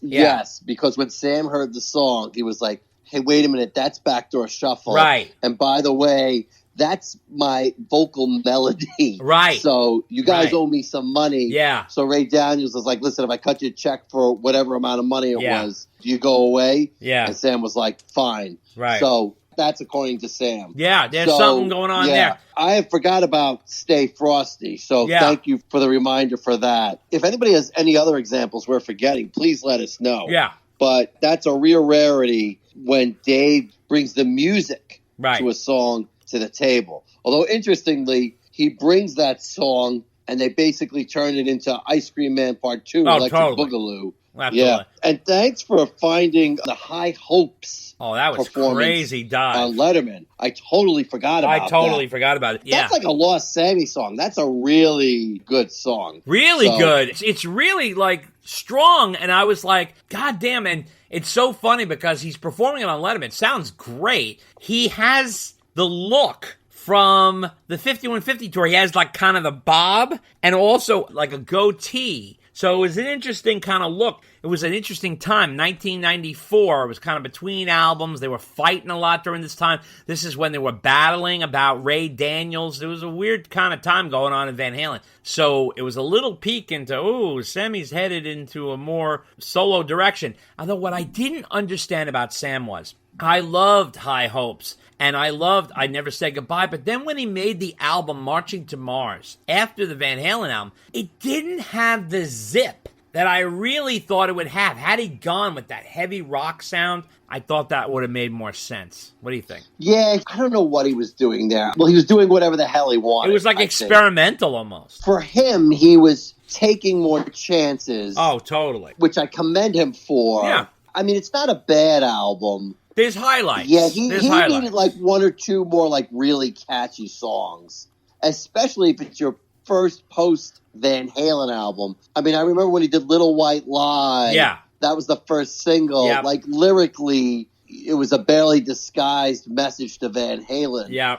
But musically, it was kind of like this blues thing, which normally I like, but it just kept on meandering. It was building and it like never took off. No, it like rocks for like the last minute of the song and then stops. And then you're like, wait, what happened? I thought you guys were just getting started. Yeah, so, yeah. I hear you on that one. Very strange. Letter number 7 comes from Jess. And she says here, couple quick observations. With the news of Alex Van Halen auctioning off his drums and percussion equipment, the general consensus seems to be that Alex is simply calling it quits as a musician. Michael Anthony seems to have shared the same sentiments on an online guitar magazine. And I personally have an alternate theory. Please forgive me if this sounds far out of left field. Keeping in mind both Ed and Al were trained as classical pianists during his childhood, I wouldn't consider it entirely far-fetched if Alex began revisiting the piano, maybe shortly after Ed's passing as a coping mechanism, or a combo of that and a love for the instrument. Not to mention at 71, he wouldn't want to risk a muscle or a neck injury playing drums. Although initially Al did begin practicing guitar while Ed was giving drums a shot before switching, it was piano that the brothers shared together, especially before relocating to the States. I also recall Don Landy interview that he did with Greg Renoff, and Ed had in his possession a classic Steinway Model B. So if this grand piano is just sitting around, I'm just saying. Lastly, some strange phenomena I came across utilizing a Touch Tunes jukebox at a local nightclub, and about a month ago I had it set up to play a bunch of songs, including Van Halen's Jump, but somehow I unintentionally dialed in one of the DLR remake versions of the song. Well, I have to say, as it played, it was somewhat of a disco vibe, and the other clientele loved it, including the bartender. I have to admit, for the environment, it worked. Next time there, I called it up again, no problem, but in the first week of June, the version of Jump was gone, no longer available. My thinking is this was forcibly removed due to copyright infringement of the original version from 1984. Yes, other DLR solo material is still present, just not the DLR version of Jump. As always, love the show, keep rocking. Cheers, Jess. Well, Jess, regarding Al Al can play piano. That doesn't mean he can write songs on piano. I mean, he could possibly pick it up again and maybe do something with it, but who really knows? I mean, that is to be seen. We don't really know, but I can't imagine Al's going to start releasing piano ballads anytime soon. That doesn't seem like him. We don't really know what his songwriting ability is. It's kind of a little bit mishmashed because he was involved, but we don't know how much and what he wrote and this and that. Now, in regards to the Jump remix you heard, what I think you heard still exists, by the way. It's the Armin van Buuren remix of Jump that came out in 2019. That's where Dave was running around at all those EDM festivals and he was jumping on stage with the DJ and screaming the song Jump as the crowd went crazy. Here's a clip of the song. Ow, might as well jump, jump.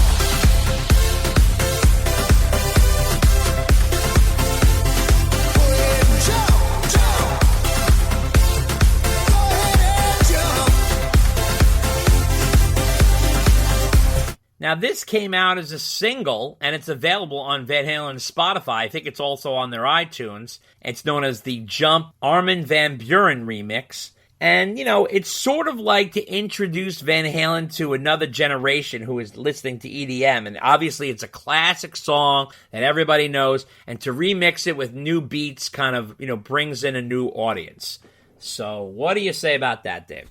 Well, regarding the first observation is Alex packing it in. Like was pointed out last month when you did your interview for the Alex Van Halen auction. Yeah. People auction stuff all the time. Yeah. Paul McCartney, Ringo Starr, Yeah. Eric Clapton. But that doesn't mean they're retiring. Right. Now, as you mentioned during that interview, Al is a little different because those are artists who regularly play, release music, and tour. Yeah. And Al doesn't do any of that. Right. So that's why people are kind of like, oh, is he packing it in now? Not necessarily. I mean, this has been over 3.5 years in the making. Yeah. So is he just like cleaning up the warehouse because he doesn't want the stuff around anymore? Yeah. I think that's the main driver. Does that mean by itself that Alex isn't playing anymore? No. But is he moving on to other kind of music? Maybe. Yeah. May not be that far off saying maybe he's focusing on piano music. Yeah. Because he does play keyboards. He played keyboards in the Twister song. Yeah. So that's not without the realm of reason. And as for the Disco Jump song, I think you hit the nail right on the head with that one. Yeah. I think that's the version. For sure. Letter number 8 comes from Johnny Booth from Fredericksburg, Virginia. He says, a few episodes back, someone speculated about the Wolf-Sam collab on the road on their tours would possibly cross paths. I agree it's unlikely. Mostly because I think they'll pass like two ships in the night. Well, I'm going to see Sam in Bristow, Virginia, about 45 minutes north of my home on July 20th. Then, on the 23rd, I'm going to see Mammoth WVH in Richmond, Virginia, about a half hour south of my home. But hey, maybe Wolf can hit up Hot for Pizza in Richmond. The other thing I wanted to bring up, and perhaps more exciting, I have a Van Halen playlist on Spotify. And as I was just driving down the road, what came on but Bullethead? And I got so excited, I stopped the car on the shoulder of the road to send this email. And yes, lo and behold, A Different Kind of Truth is back on Spotify, but for how long? Maybe someone's karma ran over someone's dogma. I guess we'll see. Stay frosty, Johnny Booth from Fredericksburg, Virginia. Well, Johnny, I bet you have a better chance of Wolf stopping by Hot for Pizza and taking photos with the owners than actually showing up on Sam's tour.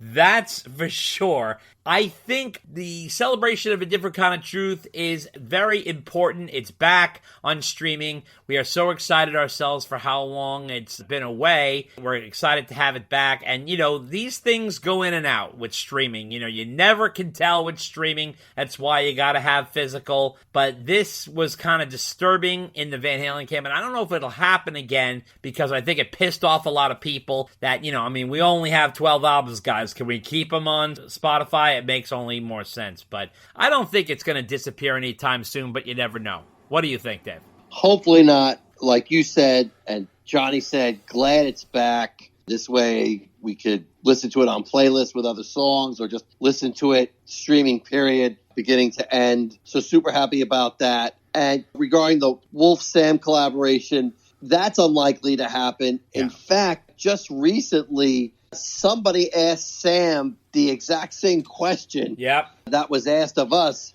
And Sam gave pretty much the same answer that you did, Dave, which was, yeah, we are playing close to each other, but we're on a pretty tight schedule, so you just can't, like, hang around waiting to jam. You can't afford it. You can't afford it. You got to move. When you're touring, whether you're Sam or you're Wolf, or no matter what level of which you're touring at, you got to move. You don't understand. Touring, the big work is the moving around. You know, the playing is the great part. But it's like the equivalent of making a cake and eating the cake. You eat the cake when you're playing, but the making the cake... there's this episode's food analogy. Exactly. It's sponsored by Valerie Bertinelli.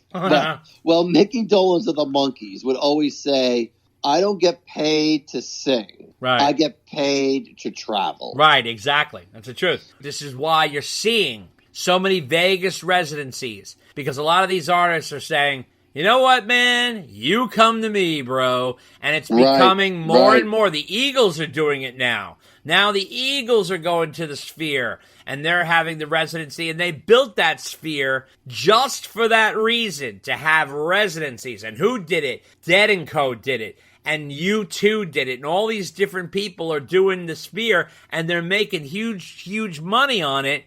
And people are coming to Vegas and having a vacation and going to see the show, and they're selling out left and right. They just added more and more Eagles shows. So this is what's going to happen, because a lot of these bands aren't traveling around. Like the Stones, they decided they're going to go around, and they're taking their time. They space out shows about 3 or 4 days in between, because they're older guys and they need to recover from these shows. But it is tremendous amount of work to do those things when you're traveling around, and the pricing it takes to carry around a crew. The Stones must have employed like 200 people just for that freaking tour. Sure. For sure. It's fucking crazy. Sure. Letter number 9 comes from Mike Cartledge. And so he goes, hey guys, I'm loving the Van Halen at 50 episode and listening to your report about the behind the music Wolfgang thing. Do you think Dave's recent somewhat aggressive outbursts could be related to this program? Did he have knowledge of the content of this program? I've yet to see it, but from what you guys have said, Wolf has maybe crossed the line. It would fit in with Dave's what seemed unprovoked outburst. What do you think? As always, love the show, especially over 3-hour episode. Mike Cartledge, again, slightly inebriated in Plimpton, UK. Well, Mike, I really think that Dave's outbursts were too recent to be included in this behind the music thing, because the behind the music thing, I think, was more of a safe way for Wolf to get his story out there on the record and through kind of a legitimate channel without getting into the Van Halen mess.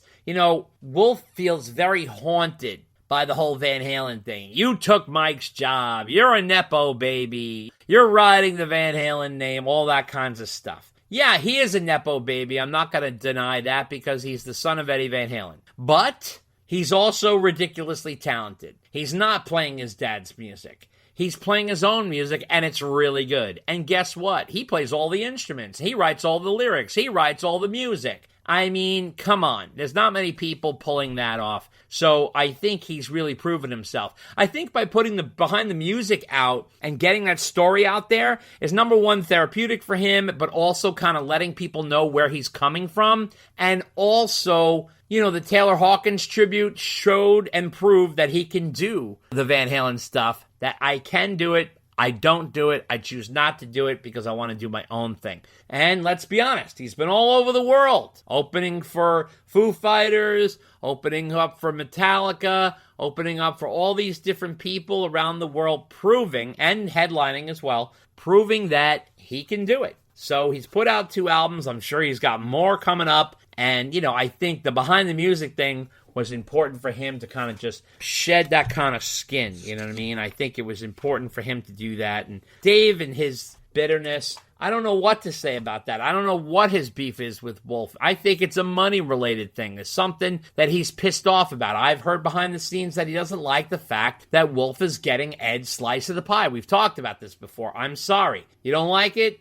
Like Dave always says, too bad, so sad. It's just, the way it folds. He gets Ed's part of it, and Ed had a huge part in the songwriting, and that's his inheritance. So I'm sorry that Dave doesn't like it. What are you going to do? What do you say, Dave? I don't think there's any correlation between the behind the music and Dave's somewhat surprising negativity of late. I don't think he saw it and decided, I'm going to be a jerk now. I tend to agree with you. I think there's some behind the scenes business stuff that ticked him off, and that's why he reacted the way he did. I don't think he really cares about any of the stuff that was on behind the music, because there really wasn't much of him on the behind the music that he would have to worry about. I mean, was he like personally offended at the amount of information they were talking about regarding Ed, and did they cross the line? I don't know. You'd have to ask Dave that question, and I don't like trying to get into Dave's head because that's a scary place to be. Exactly. And my head starts hurting going there. So, again, in short, I don't think there's any direct correlation between the two. Letter number 10 comes from Will Johns. He says, "Good day, Dave and Dave from Australia. I'm 18 and absolutely addicted to Van Halen, and your podcast has taught me so much. I'll keep it short and sweet. I was listening to One Foot Out the Door on Fair Warning and noticed that the drum fill between 23 seconds to 26 seconds sounded just like the intro for Hot for Teacher. Does this put the rumors of using the car to rest? Thanks for your time, Will Johns." Well, Will, I have to say, thanks for pointing that out, but I'm going to disagree with you. The drum fill on One Foot Out the Door, here it is more of a kind of a roll around the toms, kind of a do, as opposed to the intro for Hot for Teacher. Here's a clip.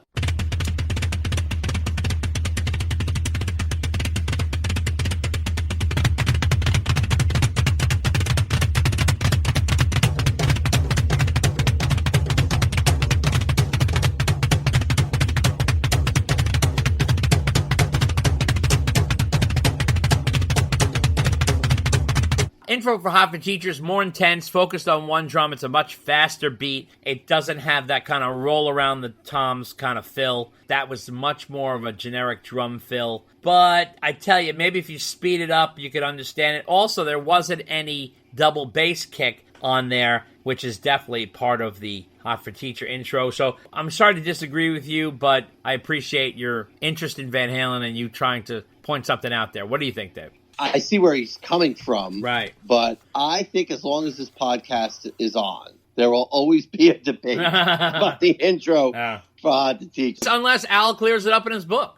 Right. If Al says something in his book, then we're done. And I still think it'll go on because Ted said something in his book. And we're like, yeah, well, we hear what you're saying, Ted, but we don't believe you. Right. So is the same thing going to happen with Al? Who knows? No matter how hard we try, it just seems to come back every month. So we'll see. I just feel like we opened up a can of worms with that one, and it's not going away anytime soon. My guess is that Al bringing this up in his book is going to be like me looking for the chapter on I'll Wait in Michael McDonald's book. It ain't going to be there. That's what my feeling is. I don't know why, but I get that feeling that that's not going to be in there. We're all going to look for it, but I have a feeling it's not going to be there. We'll see. Especially if the focus is really going to be on him and Ed. Yeah. He's not going to start getting into, here are some chapters where I came up with my drum patterns. Exactly. Letter number 11 comes from MJ in Michigan. He says, "I've nearly completed a Van Halen time machine and thought you both would be a perfect fit for its maiden voyage. And here's how it works. Each of you can choose 3 dates from Van Halen's history that you'd like to witness firsthand. For each day, you'll experience it through the eyes of a chosen band member. For example, Us Festival concert through David Lee Roth's eyes, or day 2 choice or day 3 choice. There's a bit of a risk involved. You have to enter a carbon filter vehicle delivery system to reach the dates, and I'll remotely be controlling the time machine with my Sega Genesis controller to start the launch and return sequences using a Konami code. Let me know and look forward to your picks. MJ in Michigan." Well, I'm going to be honest with you. I'm terrified. This sounds frightening to death with your Sega Genesis controller. So I'll probably wuss out. However, just for the fun of it, I will give you my picks. I would like to see Van Halen opening for the Stones in Orlando in 1981 from David Lee Roth's perspective. Those are my two favorite bands coming together, and I want to see them on that tour at the height of their performance. That would be great. I don't know the exact date. It's like October of 1981. And I would also like to see a backyard party from back in the day from Mike's perspective. Maybe the summer of 1976, something like that. That would be really cool. And then, of course, I would like to see maybe the 1980 Invasion tour from Ed's perspective from Nassau Coliseum when the band was headlining. And I don't have the exact date on that, but that would be pretty cool to see as well. What about you, Dave? You know, this was tough because I can always think of shows I'd love to see if I had a time machine. Right. But if I'm in the band and I'm on stage, I'm not really seeing the show. Yeah. I'm part of the show. Yeah. So I'm not really sure. I mean, the only thing I can really think of is that from Ed's point of view, I'd love to see Valerie Bertinelli anytime we went to bed. Oh, my God. You are filthy tonight. I know. But really, that's the only thing that's really the only thing I can think of. Apologies to Wolf. Well, he's not going to be on this podcast anytime soon anyway. Oh, boy. Go ahead. All right. Any other ones? No, I said, I really had a mental block. I mean, well, actually, anytime they try to get together for a reunion, like the 2001 time, Yep. I'd love to, like any of them, see, what was going on. Or even more recently, I'd love to be Al or Dave and hear what was happening when they were trying to get the tribute tour to Ed going. So stuff like that. Like, how come reunions couldn't happen? How come they couldn't stick? Okay. All right. Yeah, good point. Letter number 12 comes from Dave Roberts in D.C., and he says, I know that the story of the origin of the name 5150 is that it comes from the police scanner code for experiencing mental distress. It's actually an escaped mental patient. But we also know that Eddie was a huge Black Sabbath fan. Is there any possibility that there could be some connection to the Black Sabbath instrumental song E5150 from the Mob Rules album from 1981. Just curious, Dave Roberts in D.C. Well, Dave, good call on this. I never freaking recognized that. Here's a clip of E5150 from Mob Rules from the 1981 Black Sabbath album.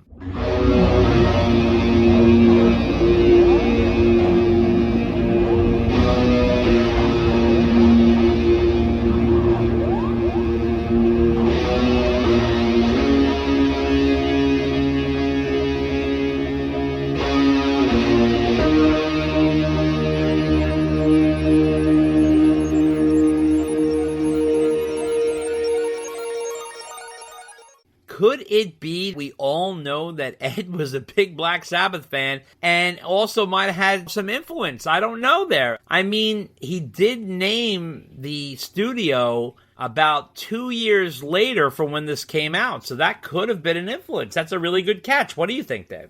Anything's possible. I've seen people ask that question before, but I've never heard any verification that was a reason. It's always been the police scanner code. So I wonder if somebody else who was involved with that song, that was also an influence for them, or maybe it's just a huge coincidence. I really don't know. All right. Well, letter number 13 comes from, here he is, Dave. Look, up in the sky. It's a bird. It's a plane. It's Midwest fucking Ron. That's right. It's Midwest fucking Ron, and just in time for letter number 13, the darkest letter of the whole time. Of course, he comes in here writing in from his castle up on a hill somewhere in the Midwest, and he said, I wanted to let you guys know that Dave's comment at the end of the May mailbag segment that Val was fired from her co-hosting gig on the Food Network Kids Baking Championship was wrong. That Bertinelli signed a multi-series deal with Food Network in 2018, which expired in 2021. The pact was extended for an additional year and came to an end in 2022. Her deal expired. They opted not to renew it. They would have come to me with an offer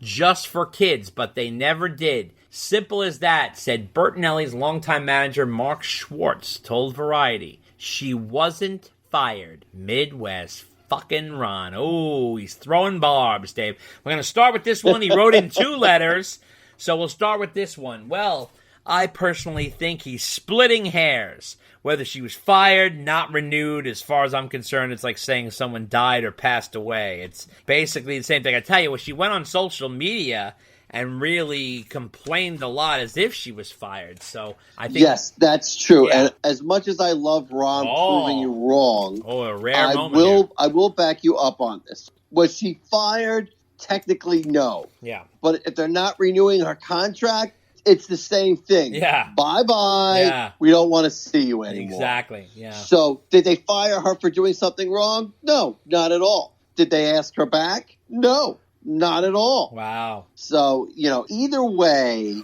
they just decided they didn't want her anymore. So they didn't renew her contract. So, okay, they didn't fire her, but obviously she was persona non grata, despite the fact she won what did she win, Dave? Was it a daytime Emmy? I think an Emmy, an Emmy, yeah. Yeah, for her show. Right. Good for her. I'm sure that was the taste of sweet revenge. Or perhaps just desserts. Ooh, well played. Well, I tell you, you just witnessed history, folks. Dave just backed me up on a letter against Midwest Ron. That is, I am going to frame this one and put it on the wall. Also wanted to let you know that Ron wrote in again, and he said, has Van Halen ever gone back into the vaults and released any music that we've never seen or heard before? There have been lots of different mixes and edits released as singles, but I can't think of anything they've released that we haven't heard before. Collection 2 box was going to have extras, but ended up with nothing new. The For Unlawful Carnal Knowledge Expanded Edition claims to have unreleased alternative versions of Right Now and The Dream Is Over. We'll see later this month if anything is new. Still waiting for that WoW release, Midwest fucking Ron. Well, I happen to agree with you there, Ron, for sure. But I do say one thing. We did break a little ground here with this For Unlawful Carnal Knowledge box set because we are getting a Blu-ray and a disc of the live free show from Texas in 1991.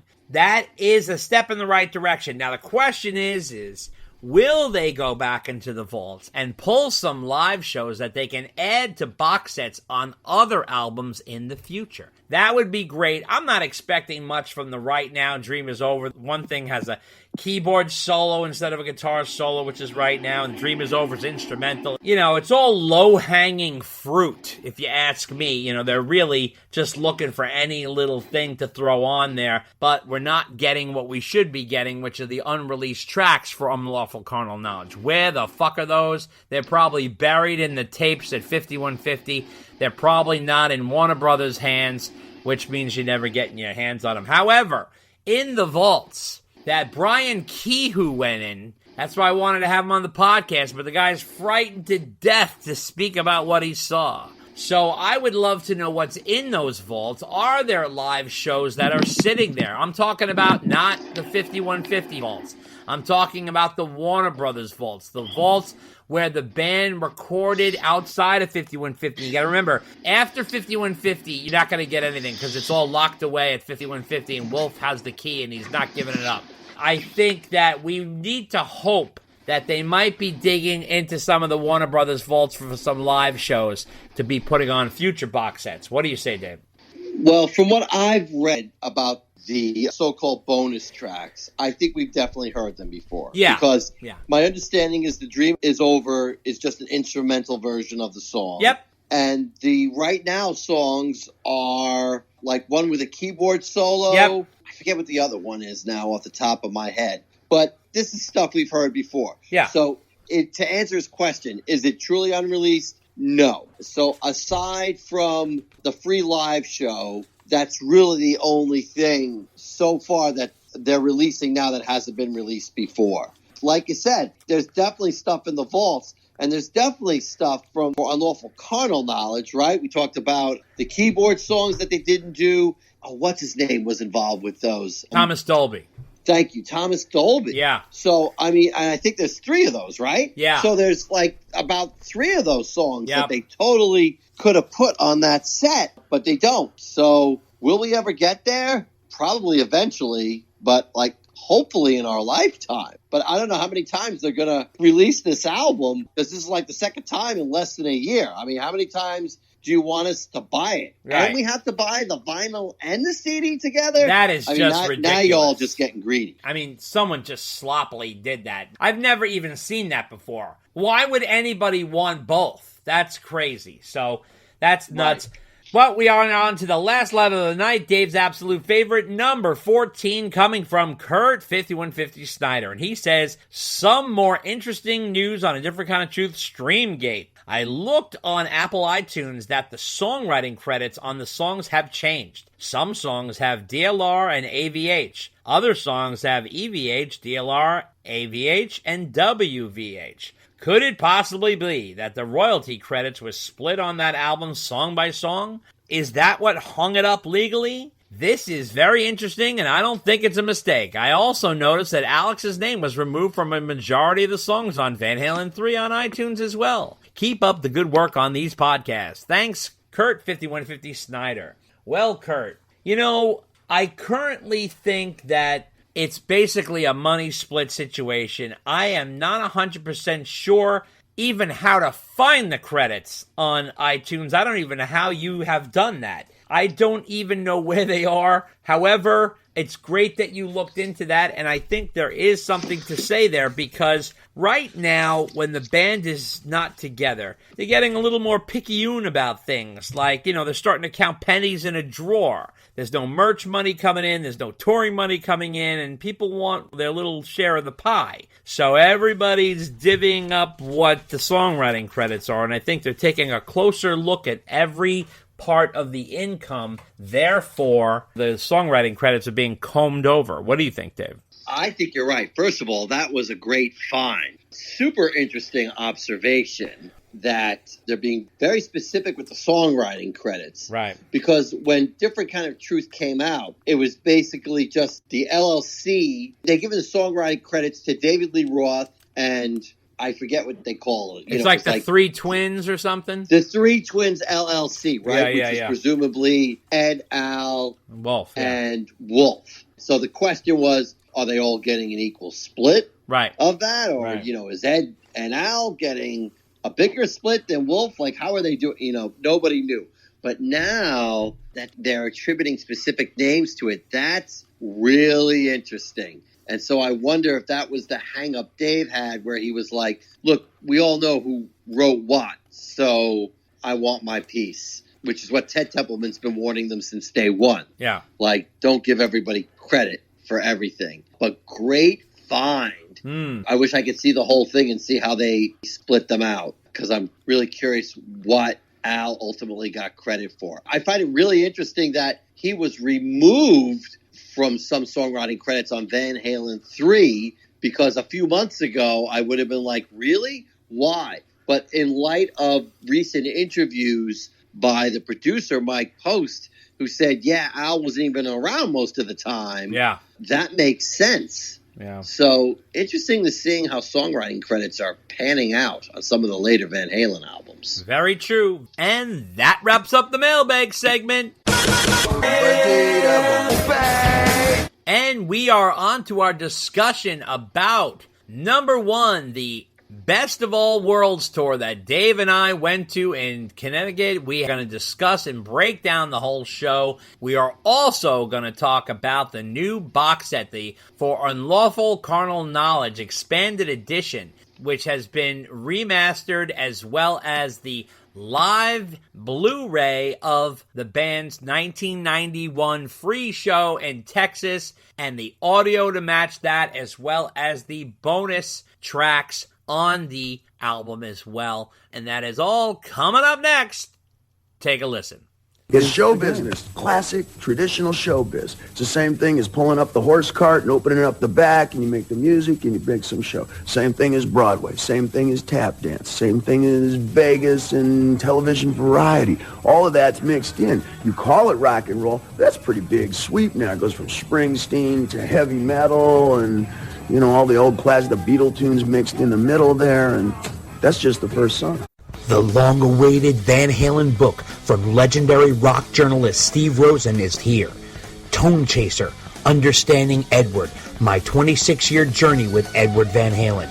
This is an over 400-page odyssey of Rosen's decades interviewing and being friends with the late guitar god, Eddie Van Halen. Rosen says, I spent 14 long, hard months writing Tone Chaser. It was both the most difficult story I've ever written and the most rewarding. I wanted to be honest and transparent as I possibly could, which was not always an easy thing to do. In the end, this was the most complete and comprehensive book I could have possibly written. There was nothing left to say when I reached the last page. With every word I wrote, I was reminded of the time I spent with Edward, and that hurt terribly. But it also brought back what a remarkable experience that was, and how insanely lucky I had been to have ever known him, and astonishingly to have been friends with him. I hope you can feel everything I felt. That is the purpose of this book. Pre-sales are currently going on now for the self-published book. PayPal Steve directly at scrosen@sbcglobal.net. That's scrosen@sbcglobal.net. It's $47 for those who are buying it inside the U.S., and that includes shipping. $95 for those who are buying it overseas, and that includes shipping. Tone Chaser. Understanding Edward, my 26-year journey with Edward Van Halen. Don't miss out. Order it today. Martin Popoff here, telling all the listeners of the epic Dave and Dave Unchained podcast where you can get my 3 Van Halen books. It's all at martinpopoff.com. We've got Van Halen at 50. We've got Van Halen, a visual biography, and we've got Unchained, a Van Halen user manual, all available from martinpopoff.com. There are PayPal Buy Now buttons for Canada, US, and international. I sign them, send them all out from my office here. There you go. Thanks again for listening to Dave and Dave Unchained. If you would like to send us a letter asking a question or making a statement or whatever you'd like to say, you can send it to ddunchainedpodcast@gmail.com. Hi, this is Jacques Van Gool with Backstage Auctions. You're listening to Dave and Dave's Unchained. Hello, loyal listeners. Wanted to let you know about our new Patreon. If you like what we do and you have the means, drop us a donation to keep the podcast going. Go to patreon.com/ddunchained. That's patreon.com/ddunchained. Any size contributions are greatly appreciated. We have special packages to those who donate $45 or more. You'll get the Unchained package. Trust me, it's worth it. Contribute $65 or more, and you can get the Romeo Delight package, which is Unchained plus more. $95 or more scores you the Top Jimmy package, which is the kitchen sink. If you're a Van Halen hardcore and listen to this cast, this is stuff you'll appreciate. It's ear candy. Those who want one of the packages, simply email ddunchainedpodcast@gmail.com. That's ddunchainedpodcast@gmail.com to make arrangements. What is understood need not be discussed. Check out the new podcast, The Rock Quarry, your place to hear in-depth interviews with some of rock's most colorful characters, with your host, entertainment journalist David J. Criblay. The Rock Quarry is available for free on Spreaker and iTunes. You can check us out on Facebook at The Rock Quarry Podcast, on Twitter at Rock Quarry Pod, on Instagram at The Rock Quarry Podcast, or email us at therockquarrypodcast@gmail.com. Pick up the new coffee table-sized book, The Decade That Rocked, by legendary rock photographer Mark Weiss. This 376-page book has hundreds and hundreds of full-color photos that Weiss shot through the 80s for magazines like Circus, Faces, and Hit Parader, featuring bands like Van Halen, Motley Crue, Twisted Sister, Bon Jovi, Skid Row, Guns N' Roses, Ozzy Osbourne, and more. There's even behind-the-scenes stories to go with these colorful, eye-popping pictures.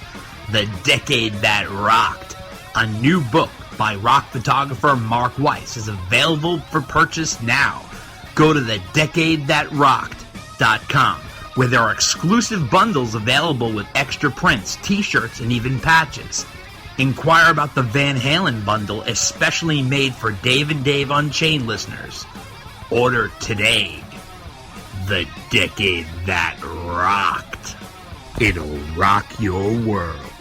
You know, for the way I grew up, I mean, even on the 9-day boat trip from Holland to New York, my father was in the band on the boat, and my brother and I also played piano during intermission. So my whole life has been music. I could not imagine anything else. I mean, it really hit me like a brick wall when I graduated high school, and, you know, you signed everybody's yearbook, and everybody asks you, so what college you going to? Hey, Al, I think we better stick to the only thing that we know, and we just kept it music, because that's what helped us survive and pay the rent when we came to America from Holland. Okay, so Dave and I are freshly back from seeing Sammy Hagar on the Best of All Worlds tour. We went July 24th at Hartford Healthcare Amphitheater in Bridgeport, Connecticut, and it was a really, really good time. Dave, before we jump into the details, what was your overall impression? Overall it was great. Not just because I saw you. Right. Because I think this is the first time we saw each other since the last Sammy show at the same venue. Right. If I'm remembering correctly. That's true, yep. Mm-hmm. But overall, I thought everybody brought their A game. Vocally, everybody sounded good. Joe was fantastic on guitar. Oh, yeah. He wasn't mimicking Eddie. No. He sounded like Joe playing Ed. That's what he sounded like. That's exactly the way to describe it. He sounded like Joe Satriani playing Eddie Van Halen's material. Right. He sounded like Joe, but you still recognize the song. He honored Ed by playing it, but he would put his own spin on things. Well, we both love just watching Joe play. He's wild. I mean, and the funny thing is about Joe, we've had him on the podcast, and to meet him, he is so chill. He's the low-key, very chill guy. On stage, he's an animal, but he is really, really cool. The one thing I love about Joe is he is a student. Like, he really focuses on getting the material right. Even Sammy said on stage that Joe wouldn't take a sip of tequila until after the show because he has to stay on his game. Right. Meanwhile, Mike was guzzling. Mike just doesn't want to sip. He doesn't want a shot. He takes the bottle and drinking it like it's a Poland Spring. He was drinking it like David Lee Roth. Back in the 80s. Yeah. Unbelievable. I was like, whoa, Yeah. Mike. I was like, slow down, bro. You got some more show to do. I know. Well, he doesn't give a fuck. Mike is so funny. That's part of his whole charm and appeal. So that's really cool. It started out with a clip montage that showed Sammy on The Simpsons and in his 55 video and on Letterman and in award shows and his book promo and on Emerald, and then obviously many clips with Van Halen. And then Sammy arrives. And let me tell you something. This guy's turning 77 years old. We all should look that good and sound that good and move that good at 77. He looks and sounds fantastic. He's in great shape.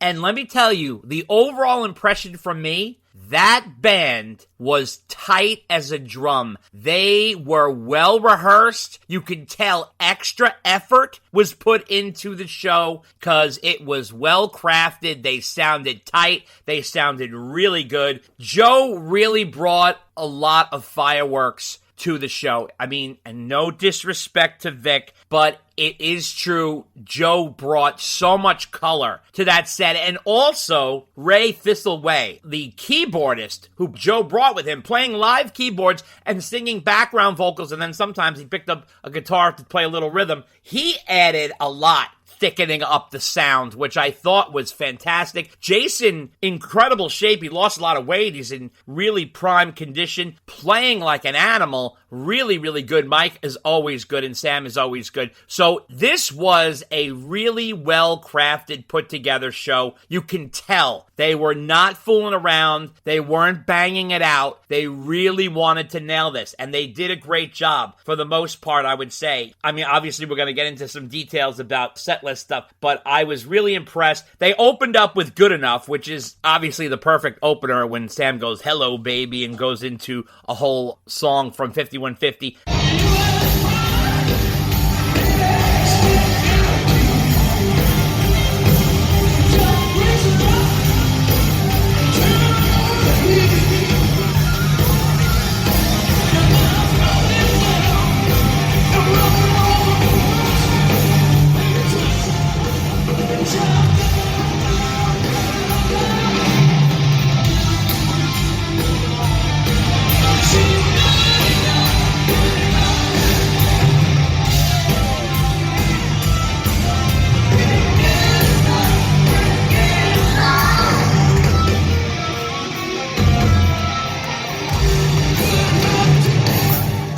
Now, the set was interesting. They had sort of a video wall. Everybody's doing these video walls now. I guess they're the most user-friendly, and you can put up so many different images without too much trouble, but it really adds a lot of color to the whole festivities because they can do all kinds of images, different ones for each song, and they had a lot of flames going and stuff like that, but they would show like 5150 images during the 5150 songs or fuck images during the For All Lawful Carnal Knowledge songs, but Joe came out, impressed you right away with Good Enough. He was spot on. Sam sounded great, and they really got everybody going, and for the most part, the set list is a lot of bangers. Starts, goes right into Pound Cake. Joe even brought out a drill, and he sounded, like Eddie doing the drill type of thing. I was surprised he did that. I didn't think he would do that. But one thing I loved about Joe is he wasn't afraid to be Joe. He wasn't trying to ape Eddie, but he did get the music right, which I'm giving him all the hats off for. And I want everybody who's like, oh, he doesn't play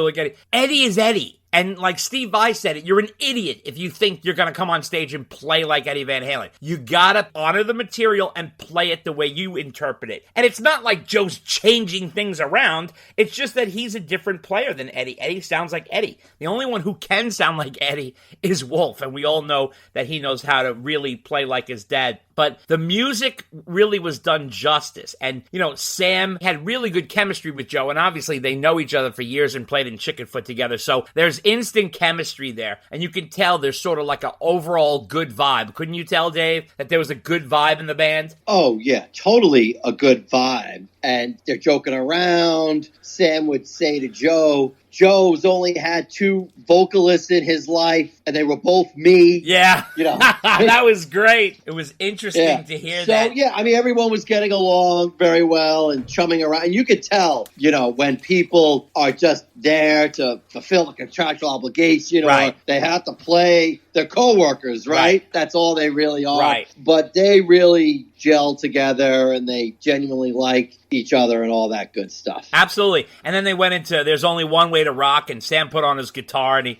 made a joke. He's saying, I only play the guitar to make Joe look good. He goes, I used to do the same for Eddie. And it's so funny because I'll mention that later on when we talk about the box set, because he mentions that similar line during the live show in Dallas to Eddie from 29 years ago. So now, interesting enough, Judgment Day, which was the 5th song, I thought was absolutely one of the all-time highlights. This was incredible. First of all, this song hasn't been played in ages, and the band was just so locked in. Joe was insane to watch. He was so locked in, and Michael Anthony was taking over on the vocals at one point, and it's so funny. They were singing together, Mike and Sam, and they were really jiving, and Joe was just really showing all the stuff he had, and he had the whole Eddie vibe that he was doing with the fingering on that song. Oh, God, it was so impressive, Dave. I don't know if you felt the same way, but the hairs on my arm were standing up during Judgment Day. I was really impressed.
Well, I gotta tell you, that whole first part of their set was banging because they were playing all the bangers for the Van Hagar catalog. They really picked the right songs. And they were just like a freight train barreling through again and again. Yeah. So I would say for the most part, they really picked the right songs because they totally front-loaded it because all of these songs early in the set list were Van Halen songs. Yeah. And I'd say at least like 3/4 of the set list was Van Halen. Yeah. And they saved all the lighter stuff towards the end, and we'll get to that later. Yeah. But the early part, everybody was nailing it. Yeah, absolutely. And then, of course, they went into Panama with Sam on vocals, okay? Now, one thing I'm going to notice, Sam was putting in the extra effort on the Van Halen songs that were the old ones from the Dave era. He really put in the effort on Panama. He sounded great. Really did it justice.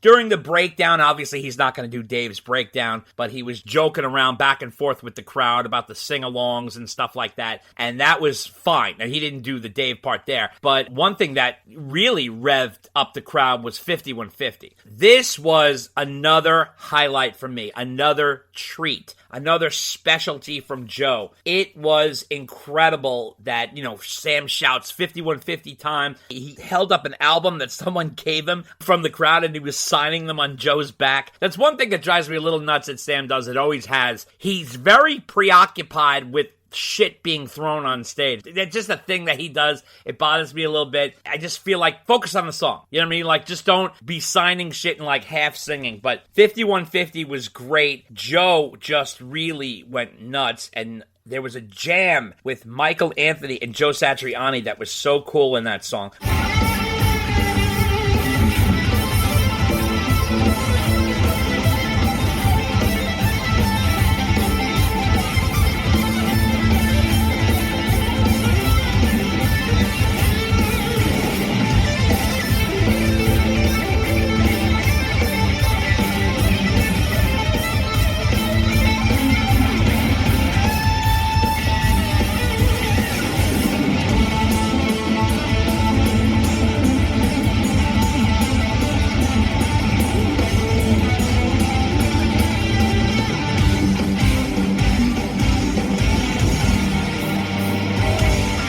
But Sam was like putting on jerseys and signing stuff, and he was a little distracted, which gets me a little pissed off. But what do you think about that, Dave? Does that bother you? Not as much as you, apparently. But, I do give him credit. He does manage to keep singing the song. He does. While he's doing all that stuff. And that was somewhat of a deep dive of a selection for them. And a great deep dive, because they could pick deep dive songs that you're like, I don't even know why you bothered doing that. I know. But 5150, great choice. Great song. And it was nice to see Joe and Mike jamming together. It was just another example of those guys just having a great time on stage. Yeah, absolutely. And even though they make it look easy and they make it look loose, but there was definitely some rehearsing involved. Oh, sure. Because Joe's not going to get up there and half ASS it. Right. He's just not. So you could tell they put the work into it. Jason sounded great. Jason's drums overall sounded great. His snare sound was very Alex sounding. And he had this huge drum set. He had like 3 bass drums with pictures of his father on them. Jason's kit was gargantuan. It had like 3 bass drums. It was crazy. Yeah, they had the face of John Bonham on there, which was really kind of cool, honoring his dad. And then they went into Summer Nights. And like Dave said, all these fucking killer songs up front. It was really amazing. It was like a freight train, like Dave said. Joe was playing out of his mind, although he did not play on the Steinberger. He played on his guitar, but he didn't play on the Steinberger. But he did do a great job on that Summer Nights, and he captured that kind of crisp, crunchy sound that Ed does. So that was really, really cool. Summer night.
One thing Sammy said during that song was so funny. He was putting on a shirt and it was like a little tight, and he goes, God damn, he goes, you get older, he goes, you fucking lose your hair, you get fat, and he goes, thank God my dick still works. I thought was classic Sammy. That got one of the biggest cheers of the night. Oh, yeah, exactly. Everybody was like, oh, I can attest to that. So that was really kind of funny. And then Mike got a break on vocal where he took over for Ain't Talking About Love. So that was really, really cool. Everybody really got into that. That was a big crowd chant song. He did really well on that, too. Yeah, and he wasn't dicking around. He really kind of focused on it.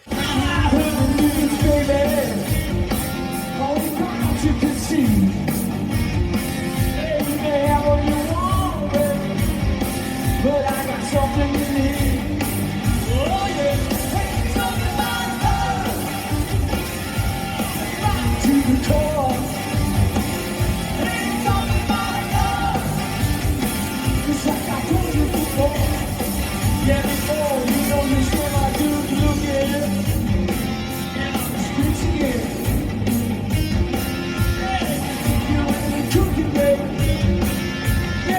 Yourself a friend. My friend, ain't talking about love to the core. Ain't talking about love. It's like I hope.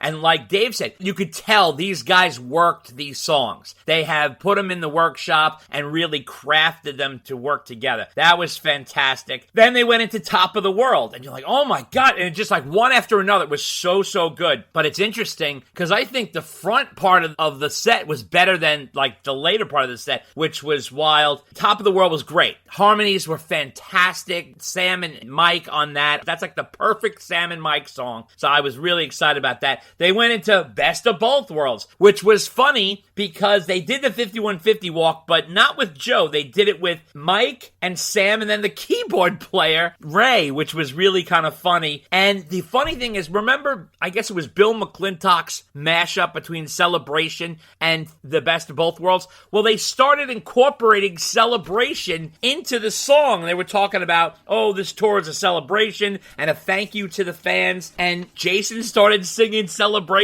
on the mic, and that was kind of funny. So it reminded me of that mashup that was done by Bill McClintock. So that was pretty wild. And then, that was a nice touch. I thought that was a pretty bold move, actually. Yeah, pretty to bold admit that one song kind of sounds like the other. Absolutely. And then there was a little break in there because Satch came out and played Satch Boogie, which is his famous standard. Now, I don't know if I would have done this, and it's nothing against Satch. I love Satch Boogie. I think it's fantastic. I guess Sam maybe needed a break or something. That's fine. I would have maybe put in like a Michael Anthony deep cut old school Van Halen song. I know Mike was talking about wanting to do I'm the One or something like that. This is nothing against Joe. I fucking love Joe's catalog. But I think the people in the audience were a little thrown. They didn't quite understand what it was. I mean, obviously I knew what it was, but people were like, what is that? That's not a Sammy song. That's not a Van Halen song. That's not a Montrose song. Like, what is that? And I guess it's part of the Best of All Worlds theme, and maybe, who knows, it was part of Joe's contract that he gets a solo. You never know. I don't, I guess right, that's his you want solo. Joe to come, Joe gets a spot. Right, But, I guess, yeah. You know, but Joe's not going to do like an Eddie Van Halen solo. Yeah. He's just going to do a song from his catalog. Yeah, I guess so. I guess so. I guess all my begging for him to do Big Bad Moon with Sam didn't work out. I gotta be honest with you. I think that would have been better. It's nothing against Satch Boogie. I think, well, although the problem with that is Sam doesn't get a break. So I think... Well, I know why it was done. It was for Sam to get a break. Yeah. I get it. Then they went into Seventh Seal. Like, again, with the Freight Train. You're like, oh my God, like, I love all these songs.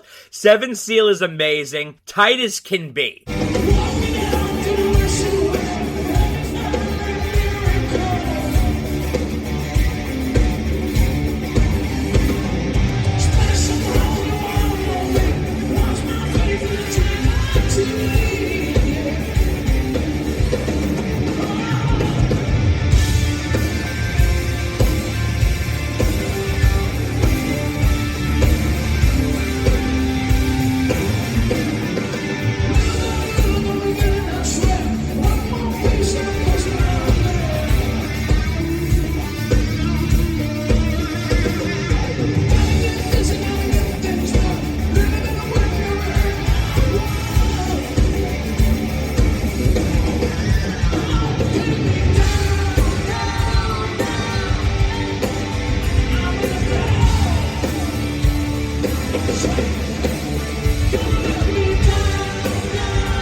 And they even had the monks in the beginning and the whole thing. That was sampled. That was really cool. Sorry. That, to me, that song was a highlight of the set list for me. Oh, okay. Me too. Yeah. That was definitely Because a highlight for me as well. It wasn't quite like the studio version. Right. They kind of, I don't want to say rearranged it. They did, but it sounded a little different. The ending was a little different. I thought they really did a great job on that song. Yeah, right. Absolutely. So that was really cool. Then I thought this was a little bizarre. They played Right Now, which is nothing wrong with that. Of course you're going to play Right Now.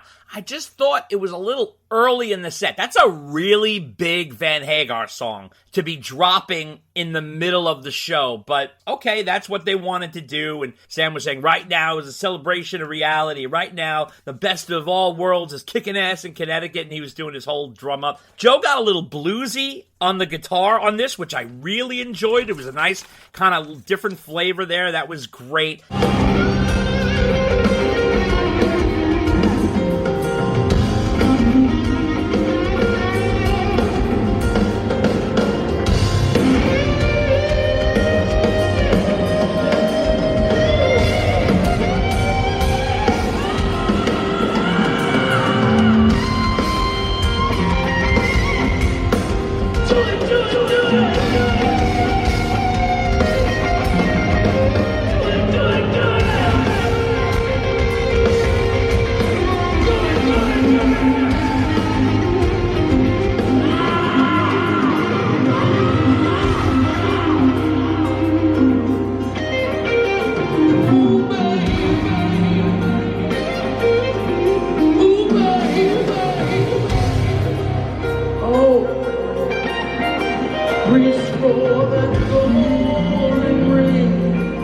Then they did Why Can't This Be Love? This is where I think the show kind of went into the second half. When they started playing Why Can't This Be Love, it got a little poppier here. So then, the crowd's kind of dancing, and Joe added a little pizzazz to the solo on that song, which is a little bland. I always thought that solo was a little bland, but I thought that was cool. Mike took some lines on the vocals. That was great.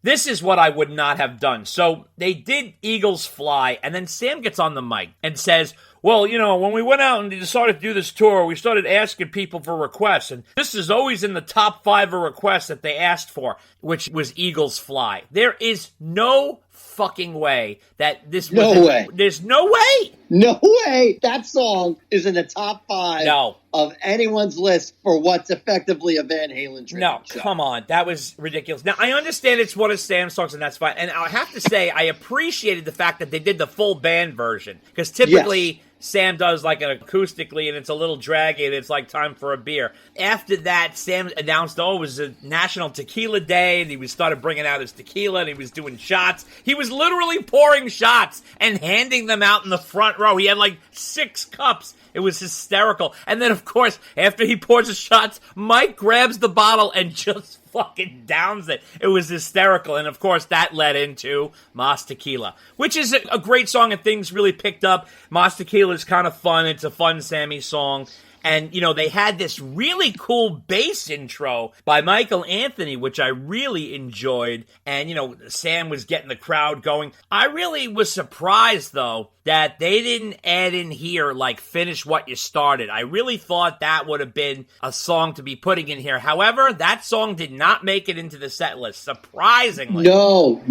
That was like the one noticeable omission. Yes, big time. I mean, I didn't miss it all that much, but I was somewhat surprised. Yeah, it's literally been in every concert since it came out, which is kind of funny. Then they went into Heavy Metal, which is Sam's classic song, which was great. And Joe did a fantastic job on the guitar on that. That was great. Michael took a second verse, and even Ray sang a verse on this song. I tell you, Ray, he's like the utilitarian player. Oh, yeah, totally. I mean, throughout the whole show, he was doing background vocals. He was playing keyboards on songs that didn't have keyboards to begin with. Yes. He really filled it out nice. The songs really had a nice full sound. And even if you couldn't hear the keyboard explicitly, that was a big part of it. And let me tell you something. I got to give him credit for contributing to the full sound of the show. I agree. And I also love having a live keyboardist. I never liked the taped keyboards. If Ed was going to have keyboards, and you still wanted to play guitar, then just bring a keyboardist with you. I think that's fine, but they used to do that tape thing. And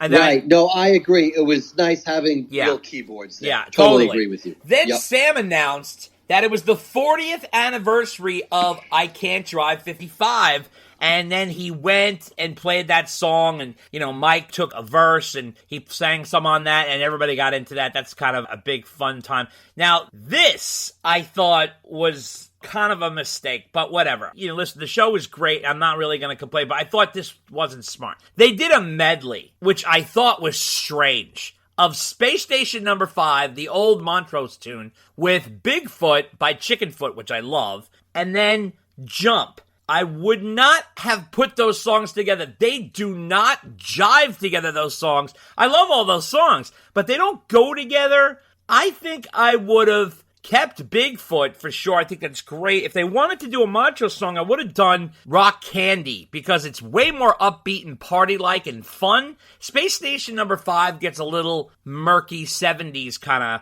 And then Jump should have closed the show because that is beyond being an old Van Halen song. Okay, let's get beyond that.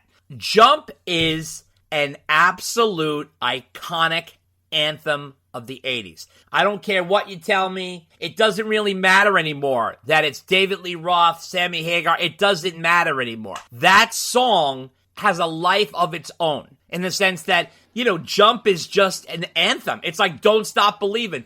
People know Don't Stop Believin'. A lot of people don't even know who sang Don't Stop Believin'? Who's the singer on that? Is it Arnell? Is it Steve Perry? Now, obviously, someone like you or myself or someone from the 80s, we grew up with Steve Perry. We know that, but I'm talking about the overall world. They know the song Don't Stop Believin'. They have to scratch their head and remember the band who made it, but the song becomes more famous than the band. Jump is now in that category. Living on a Prayer is another one of those. Sweet Child of Mine. These songs that are so big that they're just kind of in the zeitgeist. And Yeah, that may all be true, but there's no way Sam is ending with Jump. There's no way he's ending with a David Lee Roth era song. No way. Well, I guess you're right, but then you should have ended with Right Now, because he ended up closing the show with When It's Love, which was absolutely ridiculous. Well, it was a mistake 20 years ago, and it was a mistake now. That's just not a great show closer. No, it's not. It's too draggy in concert.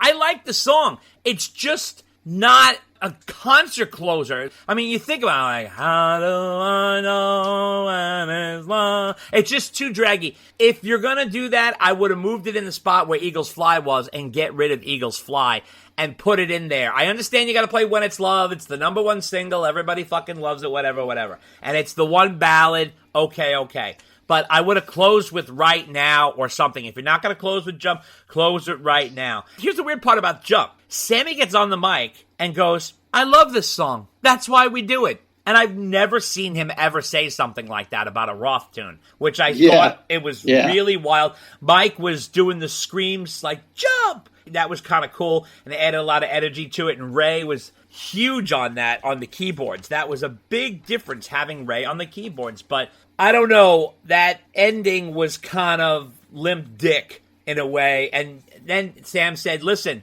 we're out here keeping the music alive, which I thought was a really good statement. And then the weird part was, though, I'm going to tell you this, Dave, really no mention of Ed. And if you remember the beginning of this whole tour and the announcement was all about Eddie, tribute to Eddie, and we got to say thank you to Eddie, all of that was wiped. And I have a feeling there's something behind the scenes on that. I have a feeling that maybe they cut a little close to the bone with this tour and they got in some trouble. And someone said, hey, listen, man, you can't walk around and call this the Eddie Van Halen so they removed all of that Ed stuff from the show. All of that. You didn't see pictures of Ed. I remember when Sam was playing Right Now with Mike, they used to dedicate it to Ed and do a little tribute to Ed. They did not. I'm telling you, there's something to it. There's something to the fact that all of Ed was removed from this tour. If you listen to that Howard Stern interview, all he talks about is Ed. And I think someone got to him and said, you're not using Ed to sell this tour. And then his lawyer told him, listen, the best of all worlds tour, you can call it that because Sam wrote those lyrics. You can play these songs because you're the co-writer of the songs and you're half the band. Okay, I get that. But you got to start removing Eddie from anywhere. Although I have to say, the one part that was weird was Joe Satriani came out with a Frankenstein, all of which he did not play on the Van Halen tunes. That's right. He played it on all of the Sammy solo songs, which I also thought was bizarre. It was strange. It was. I mean, they would mention Ed here and there. I think Mike said, this one's for you, Ed. When did he say that? I feel like it was like at the end of Ain't Talking About Love or something. Oh, like okay. that. Maybe he did. But he definitely threw out an Ed mention. Okay. But yeah, they were few and far in between. Yes. There certainly were no pictures No, nothing. of Ed or Al, well, or even Mike for that matter. They had this huge screen behind them, right? Yep. Not one Van Halen picture. Now, probably because they didn't get the permission to use Ed or Al's likeness. Yeah. The thing about when you do a live show is you can play any song you want live. Whether you release it later, stream it CD or whatever, that's a different story. But you can play whatever you want. You can say whatever you want. I mean, as long as you're not saying something like Ed and Al kill children. or something like that. You can't say anything that will get you sued for libel. Right. But despite that, it was somewhat low key. They weren't saying like it's a celebration. Well, they did say it was a celebration, but not necessarily of Ed. No. It was fairly obvious it was because the set list was very Van Halen heavy. Oh, totally. I mean, so Van Halen heavy that, as you pointed out, towards the end, they were doing a medley of songs, and I agree with you, that medley didn't quite work. No. It was almost like, oh man, we've played all the Van Halen songs. We've only got about 5 minutes left. I got to squeeze in Montrose and Chickenfoot and the one Van Halen song everyone wants to hear that I really don't like. Throw that in a medley. I know. But, I mean, the fact they weren't paying tribute to Ed verbally didn't detract from the show at all. No. Because, I mean, quite frankly, they let the music do the talking. Yeah. And really, that's the way Ed would have wanted it. No, So totally. I really think they honored him in the way that Ed would have liked to have been honored. Yeah, absolutely. But I just feel like something happened behind the scenes. I don't know. Anyway, so I tell you, if you get a chance to go, I would definitely go. It is totally worth seeing. And let me tell you, I'm hoping that they record this and have some posterity for it, because I would love like a CD Blu-ray of this show, because it really was a lot of work put into it. You can tell there was a lot of love, care, and energy and time and effort put into it. And I've never seen Sam try so hard. You could tell he was definitely trying to prove something here. And I give him all the credit. He put out a great show. Our show was packed. Dave and I saw his show. It was completely packed. People were loving it, really enjoying it. I know there's Sammy haters out there. This is not Ed. This is not Dave. Listen to me. If you're a Van Halen fan, just go and enjoy the show. Guys, you're not going to get more than this. This is it. I mean, maybe one day there'll be a tribute to Ed, but it's not going to be any of the guys. It's just going to be people playing the music, which is fine, and that's great too. But this is as close as you're going to get to a Van Halen show. And you know what? It really is a damn good one. And Joe Satriani, man, I give you all the credit in the world. Joe is my second favorite guitarist because Eddie's my first, of course, but Eddie's no longer here. So on the planet now, Joe is my favorite because, Eddie's not here. Eddie will always be my favorite, but he's not here. But Joe really, you could just tell he drank and slept and ate Eddie Van Halen material to really ingest this. Because you got to remember, he's Joe Satriani. He does his own thing. But he did a beautiful job. And Sammy really put a lot of effort in. The only suggestion I would make is maybe rearrange the set list a little bit. Maybe consider things a little bit here and there. And maybe not sign so many things in the front row. Well, that's not happening. Well, but my whole thing is like, listen, do it after the show. When you're saying goodnight and you want to sign stuff, fucking take 5-10 minutes and sign shit if that's what you want to do, but don't do it during the show. I mean, He's I just very think fan-friendly that way. he is, and he's a nice guy, but it's just weird. When I was a kid, I used to get pissed off at that. During the 5150 tour, he was like putting on every shirt and every fucking hat, and he was wearing banners, and it's like, Sam, you gotta perform, dude. You know, and I don't like it when he's like half singing and half signing. It's like, Sam, come on, we're not at a convention. You know what I mean? So like, that's cool, but I have to give him credit. Fantastic job. Michael Anthony, he always shows up with the energy, with the voice, and everything. He always delivers. Jason, on the money. Totally on the money. Ray Thistleway, dude, MVP. He really added to that band. And Joe, MVP as well. Really thickened up that sound, and Joe brought the fireworks, and so it really was a nice package. So we're happy to promote that tour and really give it a good boost. Now we're going to move on to the new box set, the For Unlawful Carnal Knowledge Expanded Edition. So I went and I got the actual box set. So I wanted to give you guys a rundown of what the actual box set is. So I want to start off by saying it is beautiful. Okay, I want to tell you that it physically looks beautiful. And I'm going to give you a little rundown of what the aesthetics are, and then we'll get into the deep tracks of it. So the packaging is a beautiful hardcover fold-out, kind of like a double vinyl album, but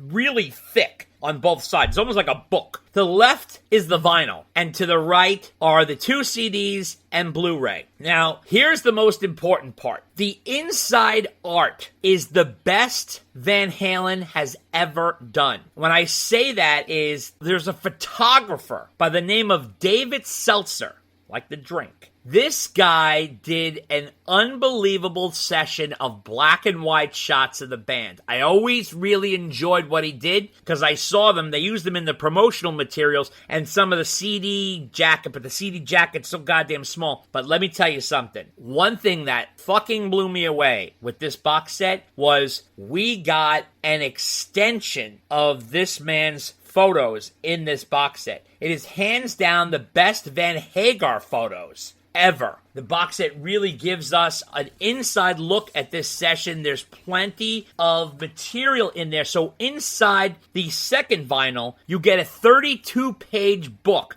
That's like the size of the album. And it's got 36 of David's black and white photos. And they're beautifully displayed, blown up, and he's got this unique, it's not just black and white. I don't know what you call it. He's got this sort of like grainy grit to them, and I don't know if it's a special lens that he used or whatever, but wow, it really captures so much of the essence of the band. Showed them at 5150 inside making the album, recording the album. Inside the booklet, there's also displays of 45 promotional singles, cassettes. They have a 2-page spread on the Dallas concert that we're going to talk about in a little bit. Album credits, no lyrics, by the way. This is all visual, and the band looks fantastic. David Seltzer captured the spirit of the band, the energy between them, and it really is amazing that with all this material that he provided, that they didn't use any of his shots on the cover, because the cover, which by the way looks nice and vibrant, might have been cool if they had done the raised leather bound, but that would have been ridiculously expensive, so probably impossible to do. However, it was already ridiculously expensive, it's so it's a few more bucks to do it.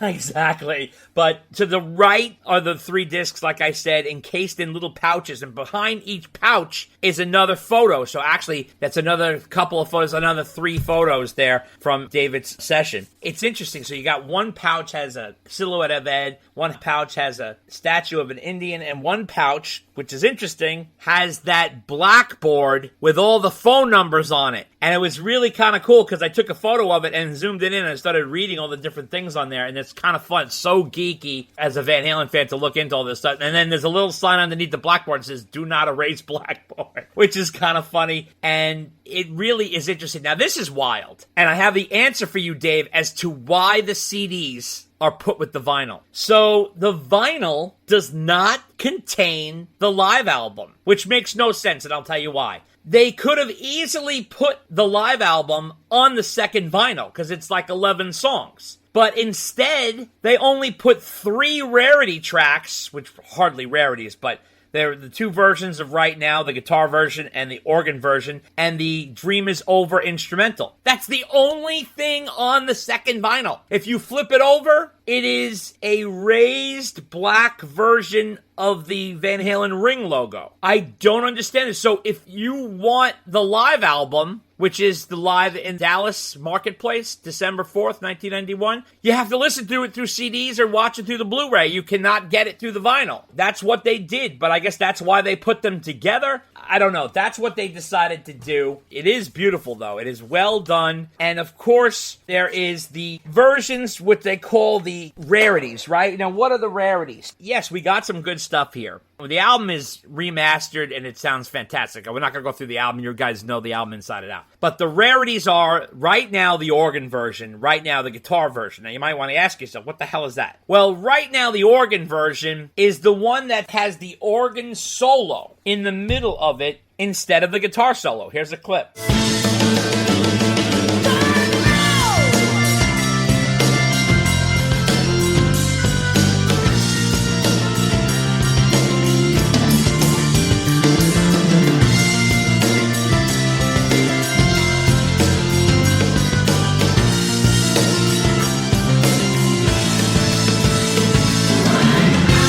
Now, the weird part is, this kind of sounds like a guy at the baseball game who's playing filler music in between innings. Well, because I think what it is it's just the single version of the song without Ed's guitar solo on it, and they enhanced the keyboard track that was already there. Apparently, it was done for cross-promotional purposes. I don't quite understand that. Something like that. They were trying to get it on other formats to not have this loud rock guitar, and maybe AC formats would play it if they did an organ version, because they thought this had the potential of a crossover hit. So, who knows? That's what is there. Then you ask yourself, wait a sec, then what the hell is the guitar version? Because the original has the guitar. Isn't it just an edited single version of the album track? Exactly. It's basically a minute shorter than the album track. So it is the same version as the album, except a minute shorter. Clocks in at 4:21 and the album's 5:21. And then you got The Dream Is Over instrumental, which is really strange because The Dream Is Over instrumental is an absolute waste of time. The Dream Is Over is a fantastic song. Completely underrated Sammy Hagar album track, in my opinion. One of my favorites. I love The Dream Is Over. However, this song has great lyrics and strong melodies, but they're wasted because they're not on the instrumental version. You could feel like they're holes. You can hear it. There's like a hole. This is where the vocal goes. And it just doesn't work because it's like open beds waiting for the lyrics to come in and the vocals, but it doesn't come in because they're instrumental. Good. Right. That's the problem with a lot of Van Halen songs. Yeah. I mean, if you want to hear how Ed and the rest of the band played under Sam's vocals, and I like that. That's a great listening experience if you want to do that kind of deeper dive. Right. But as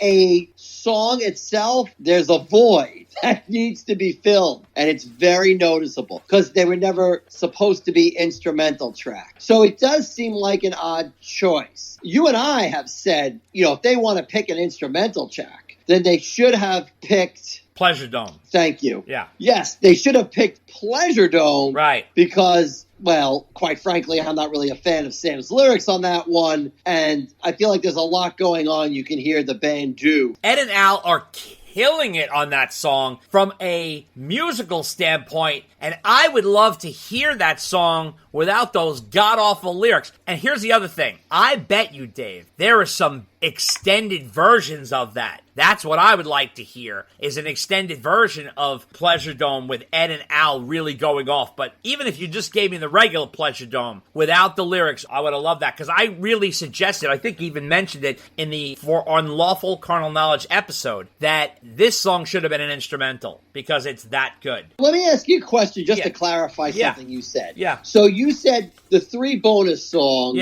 were on the second vinyl EP. That's on the correct. first side, right? Yep. Now, was the whole album on just the first vinyl, or was it spread out over 2 pieces of vinyl? No, the whole album is on one piece of vinyl. 5 songs on one side, 6 songs on the other. Oh, really? So they didn't even take the songs and say, wow, this is a lot of music on one piece of vinyl. We'll spread it out over two pieces of vinyl so it sonically sounds good? No. They didn't even do that? No, they did not. And the other thing is, you really could have put the live album on one piece of vinyl. It's only 11 songs. No, well, you absolutely could. Well, then that makes the vinyl. This is why I didn't buy the box set. Because it's like you have to buy the vinyl again. And by the way, it's the same exact mix that they released a year ago, except the problem was there was some kind of problem with the way they released the vinyl last time. But they didn't give people the option of saying, okay, well, send in the lousy copy and we'll give you a good one. So instead, they got greedy and they put out this box set. But I really don't know too many people who are like, oh, well, I want the vinyl and the CD. I mean, it's just not happening. I mean, I'm glad the book was fantastic because you're right. The pictures in there on the original release were fantastic. So I'm glad that they included some bonus pictures there. That probably helps make it more worth it. But yeah, the bonus tracks are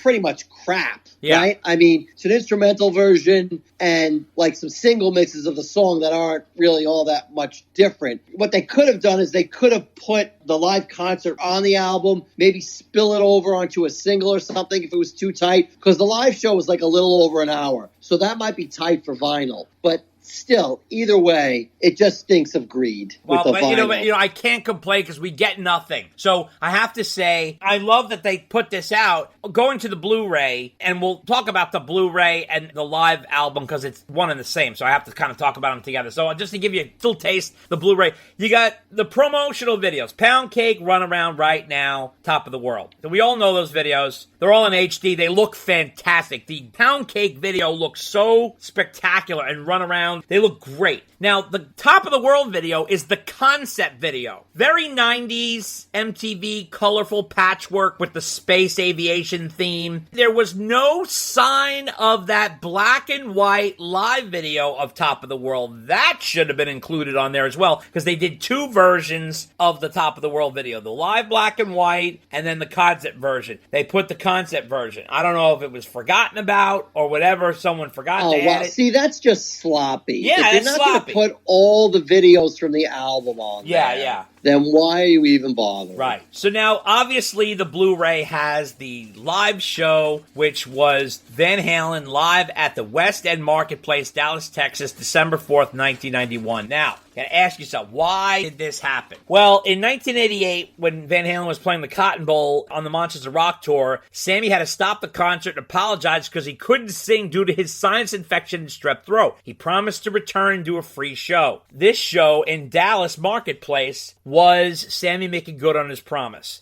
This says here in the box set that it drew 50,000 people. I don't know how that is possible, because 50,000 people is like a baseball stadium full of people. Could be. I mean, I wasn't there. I'm not going to be able to tell you. But, I mean, obviously for the video, it's absolutely packed. And want to also let you know that the band ended up returning to Dallas officially and playing an arena show at the Reunion Arena January 29th of 1992. So now, the set list was a strong one. High energy. Very much like the Best of All Worlds tour earlier part of the set. High energy, lots of bangers. The band was amped and having fun. This is not a run-of-the-mill arena show for them. So the breakdown was 2 songs from OU812, 2 songs from 5150, 4 songs from For Unlawful Carnal Knowledge, 1 old Van Halen tune, and 2 solo Hagar tunes. Now, at this point in the game, where you're the third album with Van Hagar, why are they still playing Sammy Hagar solo songs? And, looking back on it, when you look back and you have different perspective on things, you kind of ask yourself, why are they doing that? Like, you're giving up 3 spots in the set list. Here was just 2 because it was a shortened set. But I was looking back in the history. They were always playing about 3 Sammy Hagar solo songs, whether it was on the For a Lawful Carnal Knowledge tour or the Balance tour or the OU812 tour, the 5150 tour. I'll give it to you on 5150, okay? I'm going to give you that bone because you're doing the transition, blah, blah, blah. But you're now 3 albums in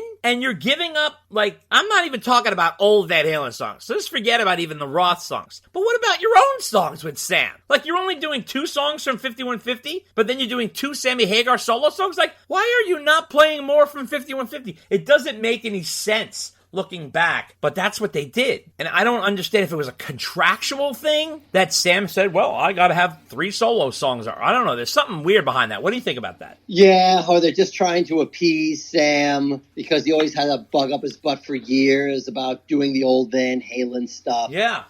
I remember one of the bones of contention we always had was the Van Halen set list, because they would certainly do new songs from the album of the time when they toured. Oh, yeah.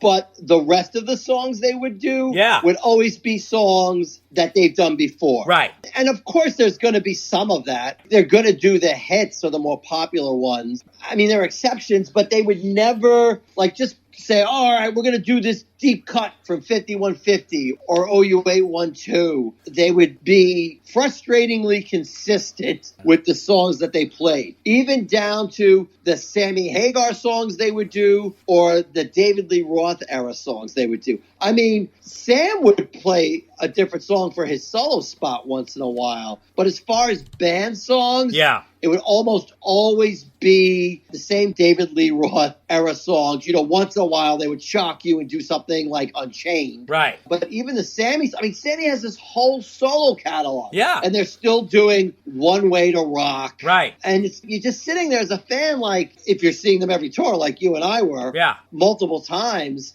like, really? You're still doing that one again and again? It's amazing. You're right. Yeah. They were Yeah. comfortable with the songs they did, and that's what they did. That's true. Now, interesting thing about watching this video, listening to the audio as well, it's a real throwback, especially watching the video, the visual. You know, this band was just in a great position at this time. They had established themselves well as Van Hagar, and they were Van Halen, but you know what I mean. And Ed was 36, Al was 38, Sam was 44, Mike was 37. They're all young, they're in good shape, they have tons of hair, they look happy, they're all together. And Sam and Ed were wearing this Red Rocker clothing line that Sam had put out. I was curious if they had planned this as a release at one point and held back, because there was multi-cameras shooting this whole thing, and it was obviously professionally recorded. This doesn't come off like a bootleg. This is very clean and clear. So Sammy comes on and said, we finally made it, and you know, the band was mid-tour at this point. The For Unlawful Carnal Knowledge tour started August 1991 and went all the way to May of 1992. So that was a long one, and Sam and Ed are hugging and they're playing around. There's a lot of good energy on stage. Ed's playing his Music Man guitar, although I never understood why he didn't have the stripes on that guitar. I could never understand that. You really couldn't hear the background vocals as well on this recording. It's very guitar, vocals, and drum centered. I wonder if that's because they had been using supplemented background vocals at that time, and because this show is so raw and they don't have the full thing going on, or the set list was changing or being changed that they couldn't bring them up quick enough. I mean, that's mostly noticeable on the last song of the set they do. You don't really hear those background vocals come through. And I'm kind of wondering, is like, did they skip around so much that they didn't have time to sync them up? Well, if you look at the video, they are singing it. And you can tell. I'm not saying they're not singing. Yeah. They are. But, you know, a lot of bands were using piped-in background vocals. Right. Even around that time, it was a thing. So I'm just wondering if we're so used to hearing that sonically that when we don't, and it's just two guys singing background vocals, it sounds a little empty, because maybe that's how it really sounded. Maybe. One thing I'm going to tell you from the video, this crowd was unruly and dangerous. People were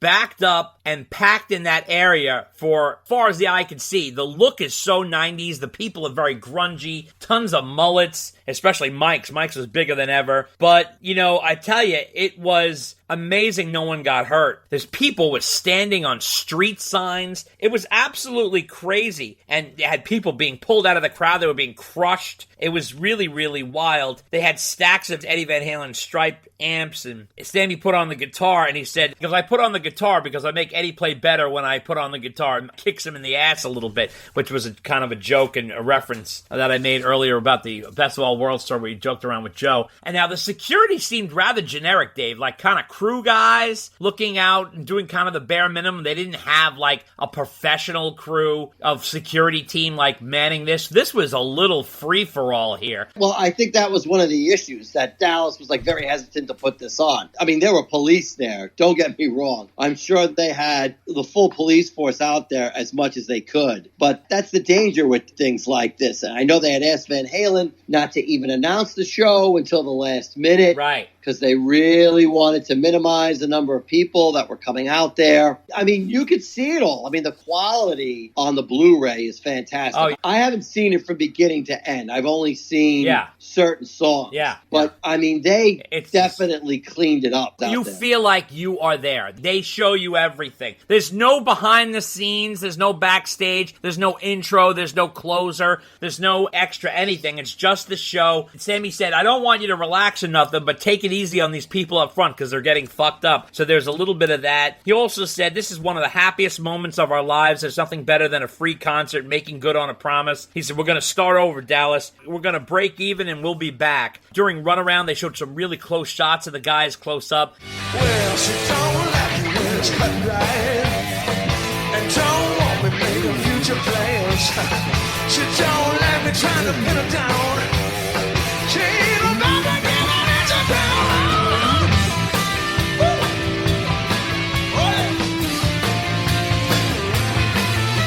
Well, she can take me for a little ride.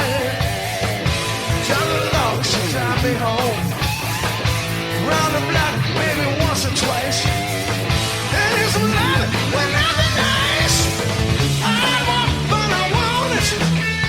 Oh, what a fool believes. Got her in my sight, but just out of reach. Here we go. Say, run, run, run, run. Ready? Here we go. She giving me the runner-up. Here's another funny thing. Sam gets into the mic and says, who is Cotton Eye Joe and what is that all about? You could tell that song had come out at that time and it wasn't really well known. Now Cotton Eye Joe is a huge hit and everybody knows it on the dance floor. And he said, we don't really have a set list. We're just going by what feels right. And then Sam played Why Can't This Be Love? And Al was wearing headphones. You can tell he needed to hear the keyboards. It's got what it takes. So tell me why can't this be love?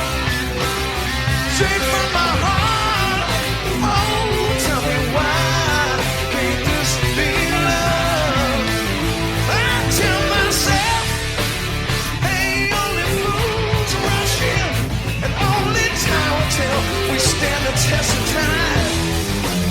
All I know is you got to run to win, and I'll be goddamn if I get hung up on the line. Hey, and I can't recall any love at all. Maybe it's from some other way. They went in to finish What You Started, and Sam climbed to the top of the speakers, and he got stuck up there, and he needed like a little bit of help from the guys in the crew to get him down. That was kind of funny. I like to take each step one by one. Right on time, we will arrive. By keeping the dream alive. It's alive and it's kicking ass inside of me. Come on, baby, please. Please, please, please. Come on, baby, finish what you started. That ain't the way to treat the broken hearted.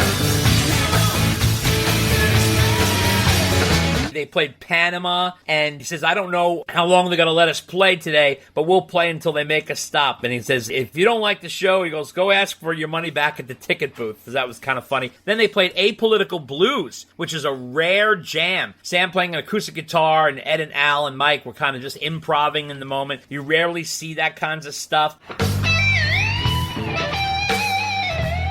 Well, my telephone is ringing.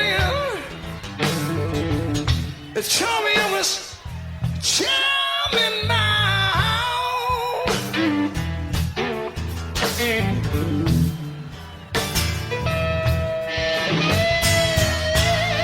Telephone is ringing. They told me it was charming now.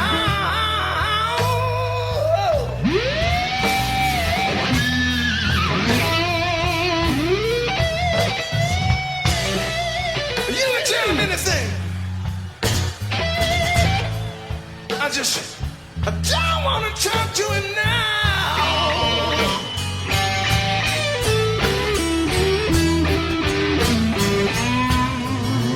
Got my political blues. Man who blows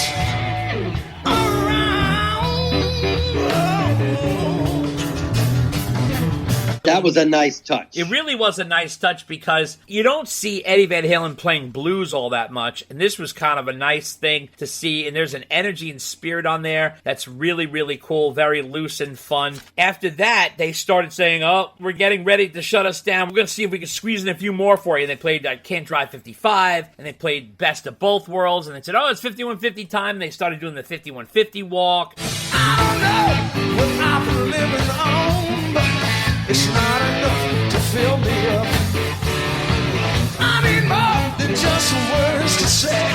You know, I need everything that sound can give me.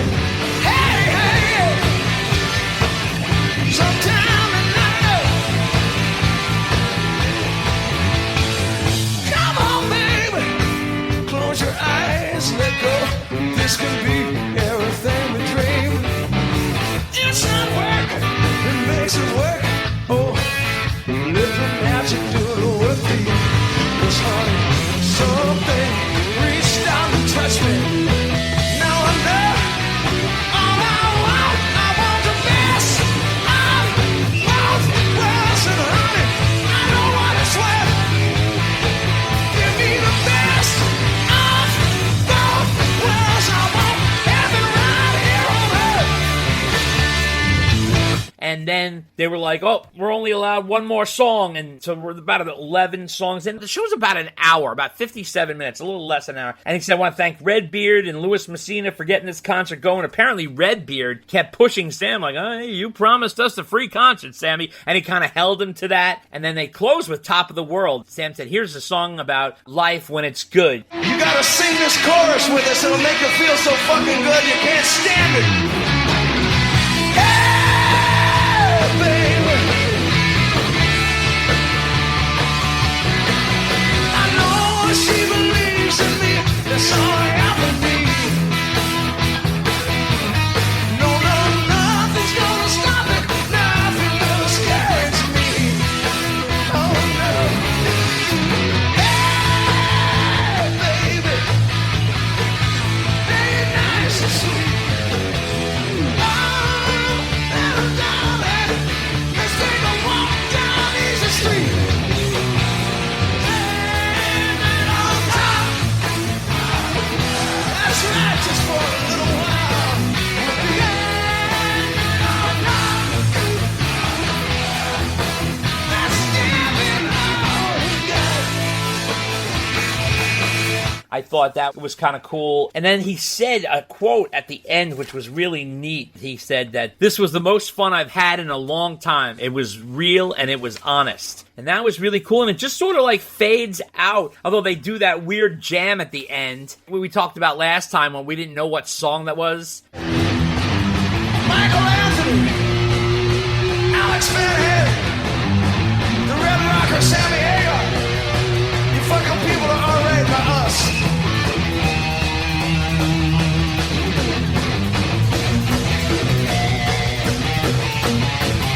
I don't know what's going on. Ain't two ways about it.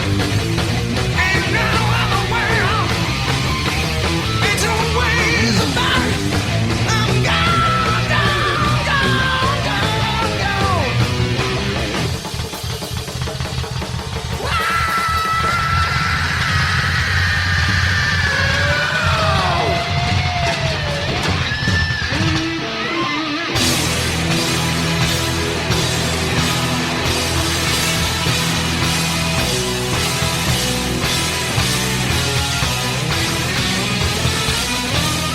guess they were trying to stay on stage as long as they could, but then they finally pulled the plug on them and it fades out, and that's the end of it. The interesting thing about this question is, will there be more? Now, if they do one on 5150, they can do a live CD and Blu-ray of Live Without a Net. If they do one on Balance, you can do the CD and Blu-ray of the Toronto show that was a pay-per-view, okay? That's already pro-shot and in the can. If you do a U812, you could take the Japanese show that was professionally shot and recorded, CD and Blu-ray. So there's 3 more box sets you can do. The only other thing I don't understand is, why wasn't Live Right Here, Right Now given this treatment? Why was it only just put out on vinyl and it didn't get the box set treatment? So what do you think about that, Dave? Well, I think I said this before. I think it was because they really had to sell this to get people to buy the vinyl again. Because, again, somehow the mastering or whatever got screwed up on the vinyl last time. I don't know if that consistently happened on all pieces of vinyl. Right. But it happened on enough for it to be a thing. So that's number one. And number two, the only way you could buy is if you buy the vinyl again with the CDs. So they have to make that attractive. And 3, the price point. I know there's been inflation and all that, but I mean, I don't think you can get less for $150. Yeah. Which seems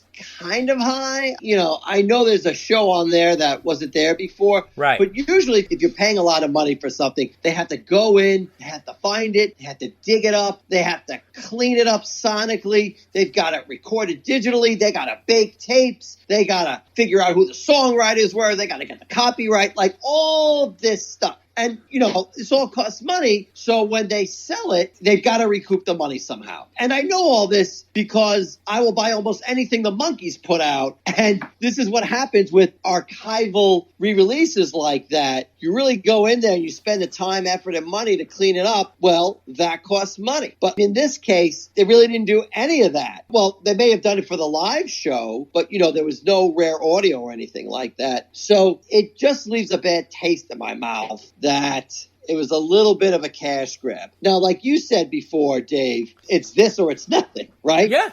I mean, you get what you get, you don't get upset. Right. So I'm glad that they finally released something that had an unreleased show on it. I'm glad that they put pictures in the booklet that weren't put out there before. I think that's great, too. Yeah. So video-wise and booklet-wise, they've got it down. But audio-wise, they've got a long way to go in putting out bonus tracks for a box set. That's true, but I have to say, it does start to show that maybe they're going to start looking into some landmark live shows. Hopefully this starts a trend. Right, yes. Fingers crossed. Yeah, so we'll see what happens going forward. And you know what? We can only hope as Van Halen fans that they will get this message. But definitely check out this box set. I know it's expensive. If you want to do a cheaper, quick version, if you want to, but you could always kind of get it from iTunes as well. Although, unfortunately, you can't get the Blu-ray separate. They really should have sold a CD Blu-ray package cheaper. Could have sold that for, what, $30, Dave? I mean, there's no reason. I would have bought that in a heartbeat. Yeah, in a heartbeat. So maybe they'll do it further down the line. Sometimes that happens after the initial release. Yeah, that's true. They want to sell out of what they have first, right, and then they'll go back. Right. So, yeah, that would be nice. We'll see what happens, but we'll stay tuned and let you know what we find out. Whoa! How about that for rock video music fans? Live all day, all night. You know what you need only right here on Dave TV. Check us out on Facebook at Dave and Dave Unchained, a Van Halen podcast, on Twitter at DD Unchained, on Instagram at DD Unchained Podcast, and you can email us at ddunchainedpodcast@gmail.com.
Well, I don't know what I've been living on, but it's not enough to fill me up.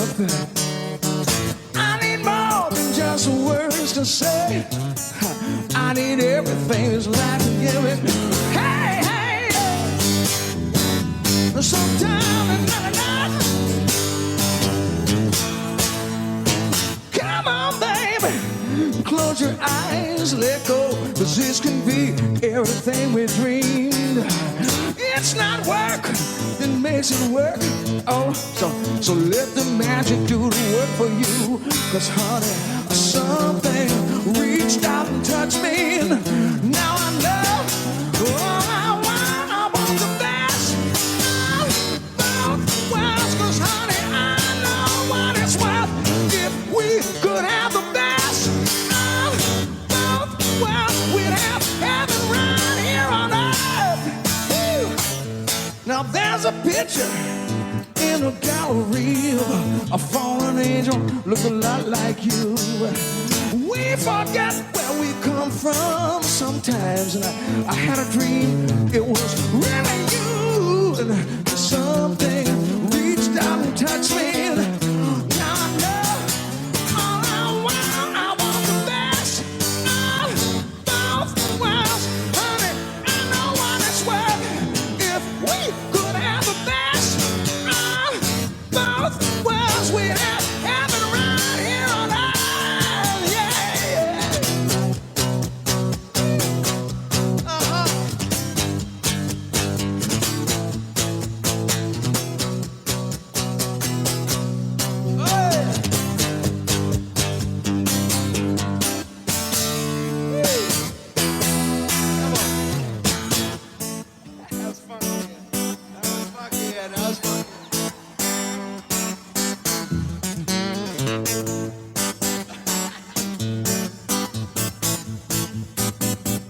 Wow, now you don't have to die and go to heaven or hang around to be born again.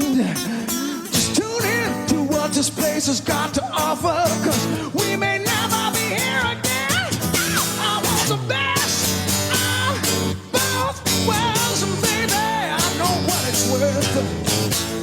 Give me the best of both worlds. I want heaven right here on earth. Come on, I need the best of both worlds, baby.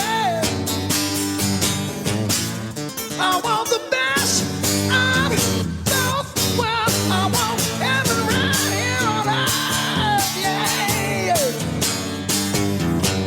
Sometimes it's not enough. Woo. Ooh. Now it ever be enough.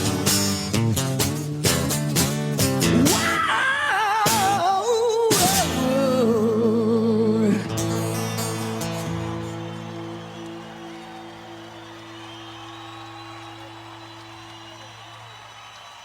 Eddie Van Halen. Hey, thanks. Wonderful, wonderful people, wonderful place, wonderful cause. God bless you, man. Thank you.